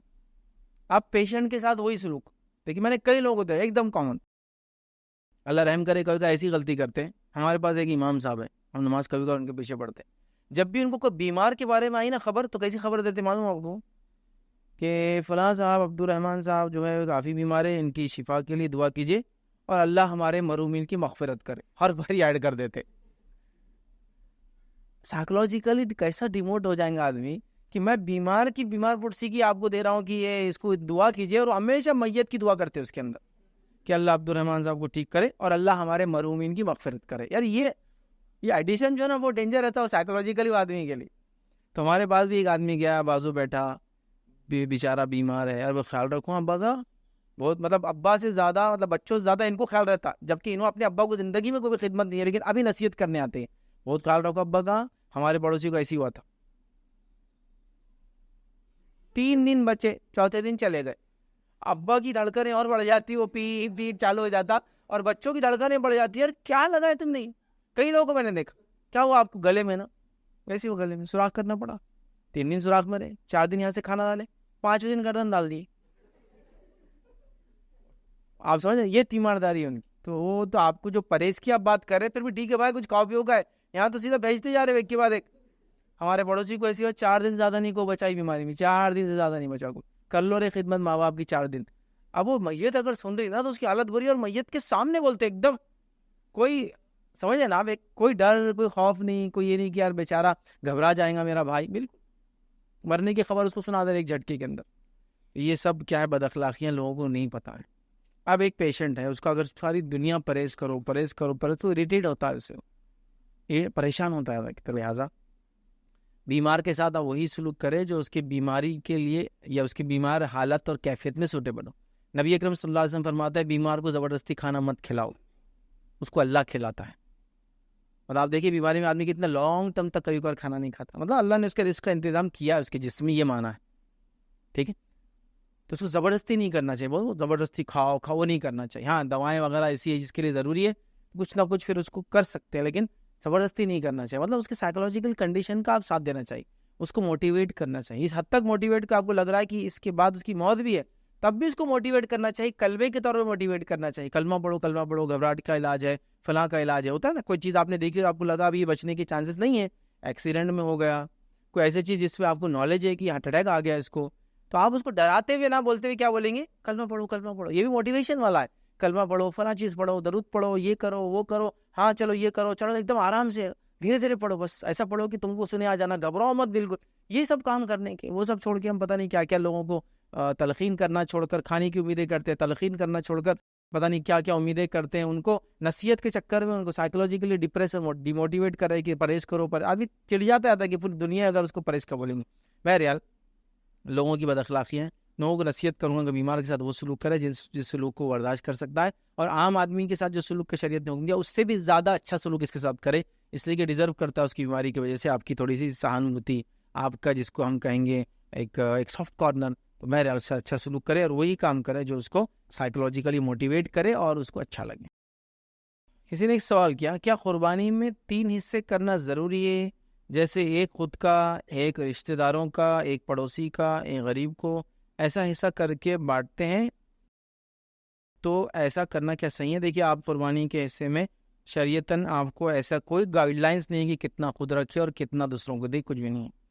نبی اکرم صلی اللہ علیہ وسلم نے ابتدائی دور میں 3 دن سے زیادہ گوشت رکھنے سے منع کیا تھا, چونکہ غربت زیادہ تھی اور لوگوں کو ضرورت تھی. بعد میں آپ نے خاموشی اختیار کی, کہا کلو کھاؤ, ودخروا اور جمع کرنا ہے تو کرو, وتصدقوا اور صدقہ کرنا ہے تو کرو. تو کھاؤ اور جمع کرو, ذخیرہ کرو اور صدقہ کرو.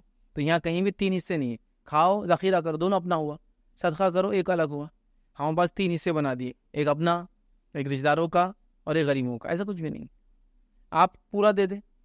کیونکہ ایک اپنے میں کیا ہو رہا معلوم, میں نے ایک صاحب کو دیکھا, بولے ہم نے ایک بڑا جانور ذبح کر دی, بولے اب آ گیا گوشت گھر کے اندر 60-70 کلو, اب ایک حصہ ہمارا ہے, بولے اب ہم کھا کے پریشان ہیں, بولے چونکہ ایک اپنا کھانا ضروری ہے نا. بولے ضروری نہیں بھائی کھانا حصہ, انہوں نے سمجھ لیا کہ ضروری چاہیے ہم نہیں کھانا, کھا رہے پریشان ہو کہ کیسا کھانا, کب ساتنا, اس کو فریج میں جگہ نہیں رکھنے کو, ویسا میننگ نہیں, پورا صدقہ, ٹھیک ہے, ضرورت پڑنے پر پورا کھا لے, وہ بھی منع نہیں ہے.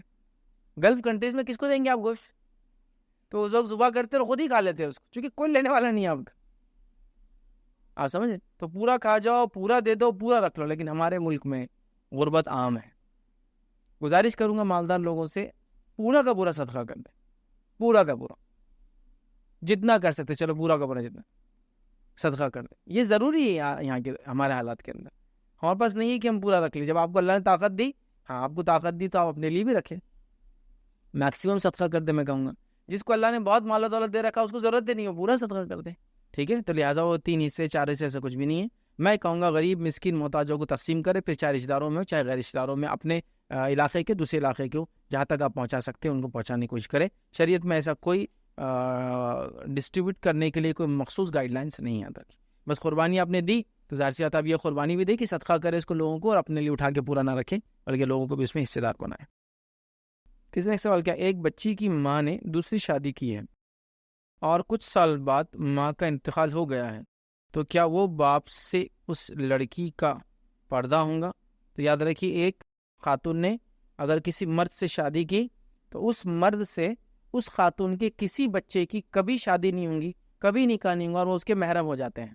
کیا بولیں گے, سوتیلا باپ, بچی اس کے لیے ہمیشہ محرم ہے, لیکن وہ بچی اس کی وراثت میں حصے دار نہیں بنیں گی, چونکہ اس کے اصلی والد کوئی اور تھے, تو وراثت میں حصے دار نہیں بنیں گی, اس فادر کے یا اسٹیپ فادر بولیں گے اس کو انگلش کے اندر، اس کے اندر وراثت میں حصے دار نہیں بنیں گی، لیکن اس سے پردہ بھی نہیں ہوں گا اور اس کے باپ جیسا ہی ہے.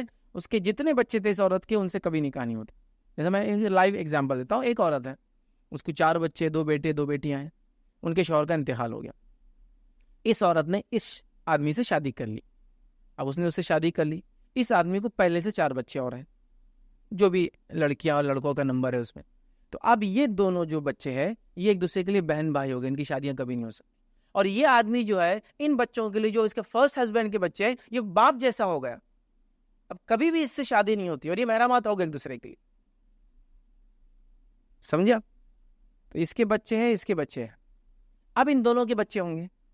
یہ عورت لائی تھی ایک شوہر سے، ان کے بچے پہلے سے تھے اس صاحب کے. اب ان دونوں کے بچے ہوں گے. یہ تینوں بھی ایک گروپ ہے، یہ ان کی شادیاں ایک دوسرے سے نہیں ہوں گی کبھی بھی. یہ سب ایک دوسرے کے لیے سگی بہن بھائی جیسے ہیں.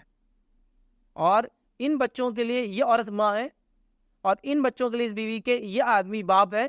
نہ یہ عورت سے کبھی ان لڑکوں کی شادی ہو سکتی ہے اس کے، نہ ان لڑکیوں کی ایسی ہوں گی. ایک دوسرے کے لیے محرم ہے، یہ حج کو ساتھ جا سکتے ہیں. یہ ساری چیزیں جب باپ ہوتا ہے بس باپ ہی ہوتا ہے. تو یہ ایسے ہی ہوتا ہے، یاد رکھیے. تو یہ بات آپ یاد رکھ لیجیے. چونکہ یہ عورت نسل میں آ گئی، اس کے ساتھ اس نے جمع کیا ہے تو اس کے نسل جنریشن میں آ گئی، تو اس کی جتنی اولاد ہے اس کی بھی اولاد ہو جاتی. تو لہٰذا سوال یہ ہے کہ ایک بچی کی والدہ نے دوسری شادی کی اور اس والدہ کا انتقال ہو گیا. ٹھیک ہے، تو کیا وہ بچی باپ کا پردہ کیسے پردہ ہوں گا؟ باپ ہے اس کا، ہو اس کی والدہ کا انتقال ہوگا، لیکن دونوں چونکہ ساتھ رہے، نکاح ہوا ان کا، تو وہ اس کی والد کی حیثیت لے لیتا ہے. لیکن وراثت میں اس والد کے یہ حصے دار نہیں بنیں گی، چونکہ اس کے والد سگی کوئی اور تھے، لیکن یہ ان کا دونوں میں پردہ نہیں ہے اور یہ دونوں ایک دوسرے کے لیے محرم ہے اندر، اور وہ باپ کی حیثیت ہی رکھتا ہے. وہ جس کو اسٹیپ فادر بولیں گے عام زبان میں انگلش کے اندر، یاد رکھیے. تو لہٰذا ان کا پردہ آپس میں نہیں ہے، وہ ایک دوسرے کے لیے محرم ہے. ان کی کبھی ایک دوسرے سے نکاح شادی نہیں ہوں گی، یاد رکھیے. کسی نے سوال کیا کیا لڑکیوں کا جینس پہننا جائز ہے اگر ٹاپ فل ہے؟ تو دیکھیے میں یہ کہوں گا کپڑوں کے تعلق سے شریعت نے یہ کہا ہے کہ مردوں جیسا لباس عورتیں نہ پہنے اور عورتوں جیسا لباس مرد نہ پہنے. ٹھیک ہے، تو لہٰذا اگر وہ عورتیں وہ لباس پہن رہی جو جینس ہے، وہ میں سمجھتا ہوں جہاں تک وہ مردوں والا لباس ہے. ہمارے سماج میں اس کو ایسی کیٹیگرائز کیا جاتا ہے. تو خاتون اگر وہ نہ پہنے تو اچھا. لیکن اگر کوئی سوال کرے کہ جینس کا کپڑا ہم نہیں پہن سکتے، نہیں، جینس کا کپڑا آپ پہن سکتے. جینس کے کپڑے کی آپ شلوار سلائیے، جینس کے کپڑے کے آپ وہ سارے کپڑے سلائیے جو عورتوں کے کپڑے ہیں. اب عورتوں جیسا لباس مرد نہ پہنے، مردوں جیسا لباس عورتیں نہ پہنے، تو کچھ لوگ سوال کرتے ہیں مردوں کا بھی پیجامہ ہوتا پٹھانی کا، عورتوں کی بھی شلوار ہوتی ہے، دونوں ایک جیسے ہوتے ہیں، دونوں ایک جیسے ہوتے ہیں، لیکن دونوں کے کٹس کا فرق رہتا ہے. آپ کٹس دیکھ کے پہچان لیں گے. دیکھیے ایک شوز ہے، آپ شوز کو دیکھ کے پہچان لیں گے یہ لڑکی کا شوز ہے یا لڑکے کا شوز ہے. بتائیے کیسے؟ اس کے کٹس الگ ہوتے ہیں. جیسے مثال کے طور پر 2 شوز ہے، 2 سیم شوز ہے، سیم برانڈ کے، سیم کلر ہے. ٹھیک ہے. اب عورتوں کا شوز ڈیفائن کیسا ہوتا؟ لیس ٹکی ہوئی ہے اس کو سائڈ سے، چمکی والی بارڈر سے اس کے باٹم میں، اور خالی جینٹس کے شوز میں وہ چمکی والا نہیں، سادہ ہے. اسی سے ڈیفرینشیٹ ہو جاتا ہے کہ یہ لڑکوں کا ہے، یہ لڑکیوں کا ہے.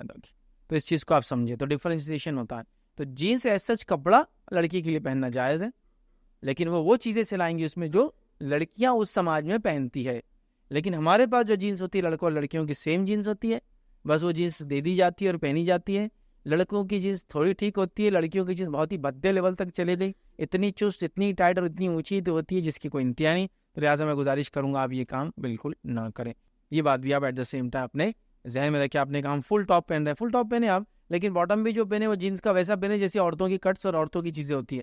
جیسا شلوار بنا لی آپ نے جینس کی، پھر آپ اس پہ کچھ بھی پہنے، کوئی مسئلہ نہیں. لیکن مرد عورت جیسا اور عورت مرد جیسا نہ کرے، چونکہ یہ کٹس اور ڈیزائن کا تھوڑا سا ڈفرینس ہی بتاتا ہے، یہ مردوں کا ہے اور یہ عورتوں کا ہے. دیکھیے مرد بھی کرتا پہنتے ہیں اور پاجامہ پہنتے ہیں، عورتیں بھی کرتا پہنتی ہیں اور شلوار پہنتی ہیں. کیا فرق ہے دونوں میں؟ صرف کٹس کا فرق ہے. ایک تو کپڑے کا ڈفرینس تو ہوتا ہے، بیل بوٹے وغیرہ بہت زیادہ ہوتے ہیں عورتوں میں، کٹس کا ڈفرینس ہوتا ہے. وہ کٹس ڈیفائن کرتے ہیں کہ یہ لڑکیوں کا ہے لڑکیوں کا ہے. تو ظاہر سے زیادہ جینس سے ویسا اگر آپ جینس کا کپڑا یوز کریں، اس میں اپنی چیزیں سلائے، مرد اپنا سلائے، تو انشاءاللہ اس میں کوئی حرج نہیں. لیکن ہو مردوں جیسا جائز نہیں ہے. اندر کسی نے سوال کیا کیا عقیقہ کرنا ضروری ہے؟ دیکھیے عقیقہ کرنا جو ہے ایک شخص کے لیے اگر اس کی استطاعت ہے تو ضروری ہے. نبی اکرم صلی اللہ علیہ وسلم نے فرمایا ہے کہ ایک بچہ عقیقے کے بدلے رہن ہوتا ہے. رہن سمجھتے ہیں نا، کوئی چیز آپ لیتے ہیں، ایسا پیسہ لیتے ہیں تو کوئی چیز رکھتے ہیں پھر پیسہ لیتے ہیں، اسکولتے رکھی چیز کو رہن، تو رہن ہوتا ہے. تو لہٰذا عقیقہ بالکل کرنا چاہیے.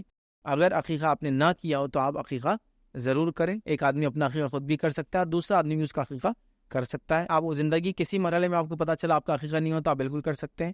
یہاں تک کہ اگر آپ کی استطاعت مطلب ایک آدمی کی استطاعت تھی لیکن بچہ پیدا ہوا، اس کی بیماری وغیرہ کی وجہ سے آپ کو اس کا ٹائم نہیں ملا عقیقہ کرنے کا، اور وہ 7 دن گزر گئے، 8ویں 9ویں 10ویں دن بھی انتقال کرتا ہے، تو اس بچے کا عقیقہ کرنا چاہیے، کیونکہ 7ویں دن تک زندہ تھا تو آپ نے 7ویں دن کر دینا تھا. کسی وجہ سے آپ لیٹ ہو گئے، بچہ 9 کو مرا، 10 کو، 11 کو، مہینے بعد، تو بھی آپ نے عقیقہ کرنا چاہیے. علماء لکھتے ریزن کہ 7 دن جیا تھا نا، اس کے بعد کسی کا ہوا انتقال تو ایک الگ. جیسا کہ زکوٰۃ میرے پہ لاگو ہوگی 1 رمضان کو، اب میں نہیں دے پا کسی وجہ سے، اللہ نہ کرے، اور رمضان کے بعد انتقال ہو تو کیا زکوٰۃ نہیں دیں گے؟ کیا ہو گئی تھی نا وہ 1 رمضان کو، دینا ہی پڑے گا نا اس کو. تو ویسے ہی ہوتا ہے، تو لہٰذا کرنا چاہیے. جو شخص کر سکتا ہے ضرور کرے. نبی اکرم صلی اللہ علیہ وسلم نے کافی زور دیا اس کے اوپر. السلام علیکم. یہ جیسا کچھ جگہوں پہ دیکھتے کہ لوگ ایسا گروپس بنا کے بیٹھتے ہیں صحابہ رضی اللہ عنہم کے جو ان کے حساب سے غلطیاں ہیں یا ایسی چیزوں کو ڈسکس کرتے، تو وہ کیسا ہے؟ پہلے سوال کیا کہ لوگ جو ہے صحابہ کے تعلق سے ان کی غلطیاں وغیرہ بیان کرتے ہیں اور گروپس بناتے ہیں اور پھر بتاتے ہیں ان سے کیا غلطی ہوئی، تو یہ کیسا ہے؟ دیکھیے سب سے پہلی چیز تو ہم کو یہ سمجھنا پڑے گا، صحابہ بھی انسان تھے جیسے ہم انسان ہیں. اندر کی مطلب صحابہ نبیوں جیسے نہیں تھے، نبیوں کو ڈائریکٹ وہی سے گائیڈنس ملتا تھا. صحابہ ویسی جماعت نہیں تھی جن کو ڈائریکٹ وہی سے گائیڈنس ملے، وہ نبی اکرم صلی اللہ علیہ وسلم کے گائیڈنس میں چلتے تھے، جس کے نتیجے میں انہوں نے کافی خطائیں غلطیاں ان سے ہوئی جو عام انسانوں سے بھی ہوتی. جیسے آپ نے سنا ہوگا نبی اکرم صلی اللہ علیہ وسلم کے زمانے میں فلاں عورت تھی، اس کو سزا ملی، تو جس عورت کو سزا ملی فلاں چیز کی، وہ صحابیہ تھی. ایک فلاں کو جو ہے فلاں نے شراب پی لی مارا گیا، تو وہ بھی ایمان والا شخص تھا، اسی لیے کھانے آیا، وہ ایمان والا تھا، مطلب وہ صحابی ہوا. تو خطائیں غلطیاں لرزشیں ہوئی نا ان سے، بالکل اس کو ماننا پڑے گا. اب سوال یہ کیا ان چیزوں کو لے کر بیٹھ کے ہم غلطیوں کو گنانا شروع کر دیے کیسا ہے؟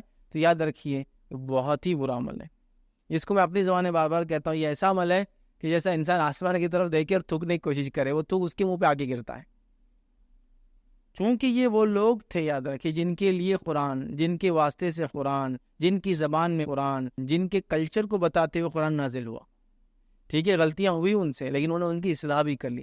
لیکن ان غلطیوں کو لے کر زندگی بھر دہرانا، مجلس سے جمع کر ان غلطیوں کو بولنا، ان غلطیوں کو ہائی لائٹ کرنا، ان غلطیوں پہ جو ان کو سزائیں مطلب بعد میں دنیاوی کوئی نقصانات ہوتے، یہ کہنا یہ کفارہ تھا ان کی وہ غلطی کا جو انہوں نے فلاں کی تھی، یہ بہت ہی جس کو کہیں گے نا جسارت والا کام ہے، جس کو ہم ہوتے بہت زیادہ. ایک انسان نے ہمت کر لی، اتنا بڑا نیوالا منہ میں لے لیا جو وہ چبا نہیں سکتا، یاد رکھیے، اور ایسی خطا کر لی جو درست نہیں. اس پر پھر گروپزم کرنا، صحابہ کا یہ گروہ ایسا تھا، صحابہ کا وہ گروہ ایسا تھا، فلاں گروہ سے یہ ہوا، یہ کیا، یہ بہت برا عمل ہے. یاد رکھیے یہ بالکل بھی نہیں کرنا چاہیے، یاد رکھیے. اور دنیا میں بھی اس کا نقصان بھگتتے ہیں لوگ، اور آخرت میں یاد رکھیں ان کی بڑی پکڑ ہے. یاد رکھیے پھر صحابہ کو ایسا بول دیے تو کیا ایسا ہو گیا، کیا صحابہ کو برا بولنے سے کیا ہم کافر ہو جاتے کیا؟ یہ سب بات کی چیزیں یاد رکھیے. یہ نبی اکرم صلی اللہ علیہ وسلم کے ساتھی تھے، اور یہ اللہ رب العزت کے چنندہ لوگ تھے جن کا تذکرہ اس سے پہلے موجود تھا. صحابہ کا تذکرہ اللہ رب العزت نے فرمایا قرآن کے اندر کہ قرآن سے پہلے توریت اور انجیل میں صحابہ کا تذکرہ موجود تھا. مطلب صحابہ کی پیشن گوئی بھی کر دی گئی تھی، جیسے آخری نبی کی پیشن گوئی کر دی گئی تھی. سورہ فتح کے اندر پڑھ لیجیے آپ، جیسا نبی کی پیشن گوئی تھی صحابہ کی بھی تھی. اور یہود و نصارہ جانتے تھے کہ اس نبی کی یہ صحابہ ہونے والے ہیں، وہ بھی چنندہ لوگ، لیکن اللہ تعالیٰ نے ان کی خطاؤں سے ہم کو سکھایا، ان کی بھول سے ہم کو بتایا، ان کی لرزشوں سے ہم نے تعلیم لی کہ اگلی بار یہ خطا اور غلطی نہیں ہونا چاہیے. لیکن ان کو ہدف بنانا، ٹارگٹ بنانا، پھر وہ غلطیوں کو بتانا، پبلکلی لا کے کھولنا، پھر یہ کرنا احترام تو پورا ہے صحابی رضی اللہ عنہ، اور پھر وہ کرنا یہ ایسا ہی کہ ایک انسان کو آپ کہیے میرے والد محترم ہے اس کی، تو پھر ایک گالی دیتے ہیں اس کو، پھر کہتے ہیں نہیں انہوں نے پالا بڑا کیا، ان کے تہذار ہے اس کی، تو پھر دوسری گالی دیتے ہیں آپ، نہیں ان کے بغیر تو آپ جی نہیں سکتے. لیکن یہ کون سا طریقہ، یہ کون سے ادب اور اخلاق والی باتیں ہیں؟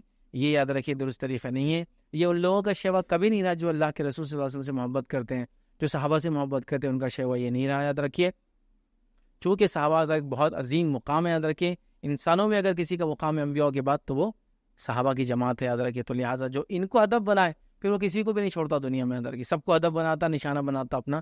تو لہٰذا اس معاملے میں بڑی احتیاط کرنے کی ہم کو ضرورت ہے. یاد رکھیے کسی نے سوال کیا عقیقے میں بچے کے بال اور ناخن 7 دن میں قربانی کرنے سے پہلے یا بعد میں کاٹنا ہے، اور کیا بال اور ناخن کاٹنا پورا ہے؟ دیکھیے عقیقے میں جو ہے بچے کے ناخن تو کاٹنا ہی نہیں ہے، بچے کے بال کاٹنا ہے سر کے بس. ٹھیک ہے، آپ صلی اللہ علیہ وسلم 7 دن عقیقہ کرتے ہیں. لڑکی کے لیے 1 چھوٹا جانور، لڑکے کے لیے 2 چھوٹے جانور، اس کے سر کے بال نکالے جاتے ہیں. اس کے سر کے بالوں کے وزن کے برابر چاندی تقسیم کیا جاتا، اور صحابہ وغیرہ اس کے سر پر زعفران لگاتے دودھ میں ملا کر، تو ناخن کا کہیں بھی نہیں ہے اندر کی. تو لہٰذا بچے کے دن عقیقہ کرے 7ویں دن تو صرف آپ کو بال کاٹنا ہے اس کے سر کے. اس کے بعد انہوں نے کہا کہ 7 دن میں قربانی کرنے سے پہلے قربانی 7ویں دن بال کاٹنا ہے، اور 7ویں دن قربانی کرنا، اس سے پہلے بھی نہیں اور اس کے بعد میں بھی نہیں اندر کی. ٹھیک ہے، اور میں نے وضاحت کر دی بہرحال کیا کیا کرنا ہے. تو 7ویں دن ہی یہ کرنا ہے، پہلے بھی نہیں کرنا ہے اور بعد میں بھی نہیں. ایسا 6ٹھے دن کر دے رہے، 8ویں دن نہیں. ابھی سمجھو 7واں دن لگا اسلامکلی آج، اس کے آج آپ بال تراشیں گے اور اس کے لیے قربانی آپ کریں گے، مطلب عقیقہ اس کا کریں گے. کسی نے سوال کیا اگر نماز کی حالت میں ناپاکی والی کیفیت ہو جائے تو نماز توڑنا ہوں گی یا پھر نماز ہو جائیں گی؟ ایک خاتون ہے نماز پڑھ رہی ہے اور نماز میں اس کی ناپاکی اگر شروع ہو جائے تو وہیں اس کو نماز توڑنا پڑیں گی. وہ انتظار نہیں کر سکتی نماز کرنے کا، اس کو وہیں نماز توڑ دینا پڑیں گی. اس کی نماز نہیں ہو سکتی، وہ اس حالت میں نماز نہیں پڑھ سکتی، وہ گناہ گار ہوں گی اگر اس حالت میں نماز پڑھیں گی. تو میں اس لیے کہہ رہا ہوں کہ بہت سے لوگ شرما شرمی میں کنٹینیو کر دیتے ہیں. یہ معاملہ عورتوں کا نہیں مردوں کا بھی ہے کہ وضو ٹوٹ گیا نماز میں، وہیں کھڑے رہتے ہیں. اب کیسا نکل کے جائیں گے سب میں سے، لوگ کیا بولیں گے، وہیں پڑھ رہے، گناہ ہے ادر. لہٰذا وہ نماز توڑ دیں گی، اس کی نماز اب نہیں ہے، کیونکہ اس کا بنیادی چیز اب غسل باقی نہیں رہا عورت کا. مرد کا وضو باقی نہیں رہا ہوا خارج کرنے سے، تو وہ نماز توڑ دیں گے. اور اس کے بعد یاد رکھیں اگر وضو کا معاملہ ہے تو وضو کر کے آگے نماز پڑھیں گے، اور عورت کا معاملہ ہے اس کا اگر غسل ٹوٹ جائے تو پھر ظاہر سی بات ہے وہ پھر جب غسل لیں گی پاکیزگی اس کے بعد وہ نماز پڑھیں گی. ادر کسی سوال کا قربانی قرضداروں پر بھی کیا واجب ہے؟ تو دیکھیے اس تعلق سے میں نے جواب دے دیا ہوں. قرضدار بھی قربانی کر سکتا ہے کرنا چاہے تو، اگر اس کے قرض کا وہ جتنا نہیں ہے کہ قربانی دینے میں اس کو کوئی مسئلہ نہیں، قرضہ بھی چکتا رہے گا، قربانی بھی دینا ہے تو کوئی مسئلہ نہیں. چونکہ آج کل کے قرض ہر کسی پر ہوتے ہیں، کپڑوں کے لیے تک لوگ قرض لے رہے ہیں، ہے نا. شادی میں کپڑوں کا قرض 10,000 کے کپڑے لیے بولے شادی میں ہم نے، تو یہ تو قرض آپ نے اپنے نفس سے ظلم کیا نا. شریعت کیوں اس کی وجہ سے ہوں گی؟ قرض وہ ہوتے تھے کسی زمانے میں کہ لوگ بنیادی کھانے پینے کی ضرورت پوری کرنے لیتے تھے. ابھی تو عیش اور عشرت کے لیے قرض لیے جا رہے ہیں، بزنس کو ڈیولپ کرنے کے لیے قرض لیے جا رہے ہیں، تو یہ قرض مانے ہی نہیں جائیں گے بیسیکلی. ٹھیک ہے، تو لہٰذا قرض کی ٹائپ کیا دیکھیں، میرے کافی تفصیلی جوابات آلریڈی نیٹ پہ موجود ہے. تو قرضدار ہونے کے باوجود بھی آپ قربانی کر سکتے ہیں، اتنا پیسہ ہے تو بالکل کرے، کوئی مسئلہ نہیں ہے. کسی نے سوال کیا دن بھر کھیل کھیلنے کی اجازت بچوں کو دینا چاہیے؟ ہمارے بچے دن بھر کھیلتے رہتے ہیں، گوٹیاں، لٹو، کرکٹ وغیرہ. بہرحال دیکھیے اگر آپ کے بچے ہیں اور ان کو دن بھر کھیلنے کا شوق ہے تو میں کہوں گا ان کو کوئی اچھے اسپورٹس اکیڈمی میں آپ ڈالیے، ایڈمیشن دلوائیے، تاکہ وہ کچھ ایسے گیمز کے اندر مہارت حاصل کرے جو واقعی میں ان کو دنیا کا فائدہ بھی دے سکتے ہیں، اور ایک اچھا جسم، ایک اچھی صلاحیت، جو اچھا جسم ظاہر سی بات ہے ایک اچھے ذہن کے لیے ضروری ہے، وہ بھی پیدا کر سکتے ہیں. تو بہرحال ان کو اچھے اس میں اکیڈمی میں ڈالیے. اور ان بچوں سے گزارش کروں گا جو کھیلنے کا بڑا شوق رکھتے ہیں، آپ ایٹ لیسٹ ایوریج پڑھائی تو کیجیے، پڑھائی پوری چھوڑ کے مت کھیلیے، ایوریج پڑھائی کرتے رہیے اور پھر کھیل بھی اپنا سدھارتے رہیے. بڑی گلی کے کھیل مت کھیلیے، لٹو، گوٹیاں وغیرہ. اس میں کوئی نہ کمپٹیشن ہوتا ہے، نہ اس میں کوئی انعام ہوتا ہے، نہ کوئی پراپر اس کے رولس ریگولیشنز ہوتے ہیں. کچھ اچھے گیمز کھیلیے واقعی میں، جو گیمز آپ کو ذہنی صلاحیت بھی بڑھائے اور جسمانی صلاحیت بڑھائے، جس سے سوئمنگ ہو سکتا ہے، شوٹنگ ہے، آرچری ہے، فینسنگ ہے، ہارس رائڈنگ ہے وغیرہ. بہت سارے گیمز ہیں آپ جو کروا سکتے ہیں. تھوڑا بہت پیسہ جائیں گا اس کے اندر، لیکن ایسی اکیڈمیز ہے جو پیکیج کی شکل میں دیتی ہے، بہت سستے داموں میں آپ کی پیکیجز مل جائیں گے. ضرور ان کو وہاں ڈالیے تاکہ ان کی جو انرجیز ہے وہ صحیح جگہ لگیں. اور یہ بھی ایک نعمت ہی کہوں گا آج کے دور میں کہ آپ کے بچے کھیلتے ہیں. نہیں تو ہمارے بچے تو انگلیاں ہی چلا رہے بس، تو انگوٹھا بن جا رہا ان کا، مطلب ہاتھ پتلا رہ جا رہا، انگوٹھا اتنا موٹا ہو جا رہا، انگلیاں بن جا رہی اور کچھ بھی نہیں بن رہا واقعی، مطلب جسم ویسے ہی رہ جا رہا چونکہ دوسرا ہی نہیں. تو یہ بھی بڑی بات ہے کہ کھیل رہے ہیں، رائٹ ڈائریکشن میں کھیلے اور اتنی پڑھائی ضرور کرے جس میں ایوریج وہ پاس کم از کم ہو جائے، تاکہ گیمز میں ان کی مہارت رہے اور ادھر وہ ایک اکیڈمیکلی بھی آگے بڑھتے رہے. پہلے تو دونوں اس میں وہ کروں گا میں، کیونکہ ہوتا ہے کچھ بچوں کو بڑا، جیسے آپ نے دن بھر کھیلتے ہیں، اچھا ہے لیکن اچھے اس میں کچھ کھیلیے. تو میں سمجھتا ہوں گوٹیاں کوئی کھیل نہیں ہے، لٹو چلانا کوئی آرٹ نہیں ہے نا. اس کے علاوہ اگر کچھ کرے تو میں سمجھتا ہوں جو میں نے نام لیے ان میں آپ ڈالیے ان کو، انشاءاللہ بہت کچھ انشاءاللہ جس وہ کریں گے. کسی سوال کیا will Allah forgive us if our parents are pleased with us? کسی نے سوال کیا کہ کیا اللہ تعالیٰ ہم کو معاف کر دیں گے اگر ہمارے والدین ہم سے خوش ہیں؟ تو دیکھیے اللہ تعالیٰ آپ کو معاف کر دیں گے اگر والدین آپ کے خوش ہیں، لیکن آپ نے اللہ کو بھی خوش کیا ہو، یہ بھی ضروری ہے. نہیں تو پتہ چلا والدین کو خوش کر دیا، اللہ کو ناراض کیا ہوا انسان، ویسا نہیں ہوگا. اللہ کو بھی خوش کرے، والدین کو بھی، مطلب آپ نے اللہ کے حقوق ادا کرے اور پیرنٹس کے حقوق ادا کرے، انشاءاللہ آپ کامیاب رہیں گے، کیونکہ آپ کے والدین آپ سے راضی ہیں. یہ میں کہہ سکتا ہوں. لیکن ہمارے سماج میں کیوں کہہ رہا ہوں، علم کی کمی بہت زیادہ ہے. والدین پتہ چلا آپ کو غلط کاموں کا حکم دے رہے ہیں اور آپ اس لیے کہ اللہ نے حکم دیا والدین کی مانو، والدین کی وہ بات مان رہے جو انہوں نے غلط حکم دیا نہیں مانی جائیں گی، اور وہ مان کے بول رہے ہم والدین کو خوش کیا تو کہ اللہ ہم سے خوش ہوں گا؟ تو نہیں خوش ہوں گا، کیونکہ آپ نے اللہ کو نہیں خوش کیا، تو اللہ کو خوش کیجیے پھر والدین کو خوش کیجیے، تو پھر انشاءاللہ عزیز آپ کے لیے کامیابی ہے۔ لیکن والدین کو غلط چیز کا حکم دے تو آپ اس چیز کو نہ مانیں، لیکن ان کا احترام خرچ وغیرہ ان پہ جاری رکھیں۔ والدین اگر غلط بھی چیز کا حکم دے تو احترام باقی رہیں گا، ان کا خرچ اٹھاتے رہیں گے، ان کے ساتھ حسن سلوک کرتے رہے، یاد رکھیں۔ السلام علیکم۔ ویسے بھی سوال یہ ہے کہ کچھ اپن اچھے جو کام کرتے صرف اللہ کے نہیں کرتے، لیکن لوگ سمجھتے کہ ان کا کچھ فائدہ ہوگا، کچھ تو بھی ان کا وہ ہوگا، تو اس کے بارے میں کچھ تفصیل کرتی۔ ہاں جی، تو اس کے وضاحت دینا ضروری ہے کہ صرف ان کے اوپر چھوڑ دینا چاہیے؟ میں نے سوال کیا کہ انسان اچھا کام کر اللہ کے لیے کر رہا ہے، لیکن لوگ سمجھتے ہیں اس کے اپنے فائدے کے لیے کر رہا، تو کیا لوگوں کے سمجھنے سے کیا ہماری ان کی وضاحت دینا ضروری ہے؟ تو یہ سوال جو ہے ڈیپینڈ، مطلب یہ اس کا جواب ڈیپینڈ ہوگا آپ کی سچویشن میں۔ جیسا مثال کے طور پر میں نے کوئی کام شروع کیا اور اللہ کے لیے میں کر رہا ہوں، لیکن وہ کام میں پبلک فنڈ سے کر رہا ہوں اور لوگ سمجھ رہے کہ میں اپنے فائدے کے لیے کر رہا ہوں، تو چونکہ as a leader, public leader, مجھے ڈسکلوز کرنا پڑے گا کہ میں یہ کر رہا ہوں، اللہ کے لیے کر رہا ہوں، میں اپنے لیے نہیں کر رہا ہوں۔ ایک آدمی ایک کام کر رہا ہے جو پرسنل فنڈ سے کر رہا ہے اور اللہ کے لیے کر رہا ہے، اور اس کو لوگ دیکھ کے سمجھ رہے ہیں یہ اپنے فائدے کے لیے کر رہا ہوں، تو یہاں آپ کو جواب دینے کی ضرورت نہیں، چونکہ یہاں آپ مکلف نہیں کہ اس کو جواب دینے کی۔ ایک آدمی کام کر اللہ کو راضی کرنے کے لیے، لیکن اس کے پاس پیسے نہیں راضی کرنے کے لیے اللہ کو، تو وہ چاہ رہا پیسے والے کام بھی کروں، پیسے نہیں ہونے کے بعد وہ لوگوں کو بول رہا ہے بھائی یہ کام کریں گے اپنے سب مل کر، تاکہ میرا مائنڈ رہے، آپ لوگوں کا پیسہ رہے، کام ہو جائے گا، میرے کو اجر ملے گا۔ اس شکل میں لوگ اگر آپ پہ ڈاؤٹ کر رہے ہیں تو آپ کو جواب دینا پڑے گا۔ ریزن بینگ کہ فنڈز کسی اور کا ہے، آپ خالی مینیج کر رہے ہیں، سمجھے؟ ریزن بینگ کہ میں پبلک لیڈر ہوں اور کوئی کام کرتا ہوں، مجھے دینا پڑے گا۔ ایز سچ پیورلی میں کوئی کام پرسنل لیول پہ کر رہا ہوں اور فلاں ہے، تو مجھے کوئی وضاحت کرنے کی ضرورت نہیں ہے، سوائے اس کے کہ وضاحت نہ کرنے سے بڑی غلط فہمی پھیلنے کا امکان ہو۔ اسپیشلی آپ پبلک فگر ہے تو آپ کو تو یہ کرنا ہی پڑے گا، یا جہاں بڑی غلط فہمی کا امکان ہو وہاں بھی آپ کو وضاحت دینا پڑے گی۔ جیسے کہ نبی اکرم صلی اللہ علیہ وسلم اپنی بیوی کے ساتھ رات میں اعتکاف سے نکل کے ان کو چھوڑنے جا رہے ہیں، دو صحابی آئے گلی کے منہ پر بازو پھٹ گئے، نبی اکرم صلی اللہ علیہ وسلم کو دیکھ کر آپ نے دونوں کو بلایا اور کہا یہ میری بیوی ہے، تو انہوں نے کہا کہ اللہ کے رسول ہم آپ پہ شک کریں گے، تو کہا شیطان انسان کے جسم میں خون کی طرح دوڑتا ہے یا خون کے اندر دوڑتا ہے، ٹھیک ہے؟ تو یہاں پبلک فگر تھے، ڈاؤٹ ہو سکتے، کلیئریفیکیشن دیا گیا، تو یہاں ہو سکتا آپ ایسے ہو تو آپ کو کلیئریفیکیشن دینا ہے۔ کبھی ہوتا پبلک فگر نہیں، لیکن ایک ایسا ڈاؤٹ ہو رہا ہے جس سے شدید غلط فہمی ہونے کے چانس ہے کہ والدہ ناراض ہو جا رہی، والد ہو رہے، تو پھر بھی وضاحت کی ضرورت ہے۔ تو آپ نے اللہ کے لیے کیا، اور یہ بولنے سے آپ کا اللہ کے لیے کرنے میں کمی نہیں آئیں گی۔ آپ یہ مت سوچیے کہ میں چھپا کے اس لیے رکھ رہا ہوں کہ صرف اللہ کو میرے کو معلوم ہونا، ٹھیک ہے؟ لیکن اب کسی نے دیکھ لیا، غلط فہمی ہوئی تو بولنا پڑے گا، تو یہاں آپ کا اجر کم نہیں ہوگا، چونکہ آپ ان کو بولنا نہیں چاہ رہے تھے، آپ مجبور تھے، ٹھیک ہے؟ تو یہ ڈیپینڈ ہے، زمین، زمانہ، سچویشن، حالات کیا ہے اس کے اوپر ہے۔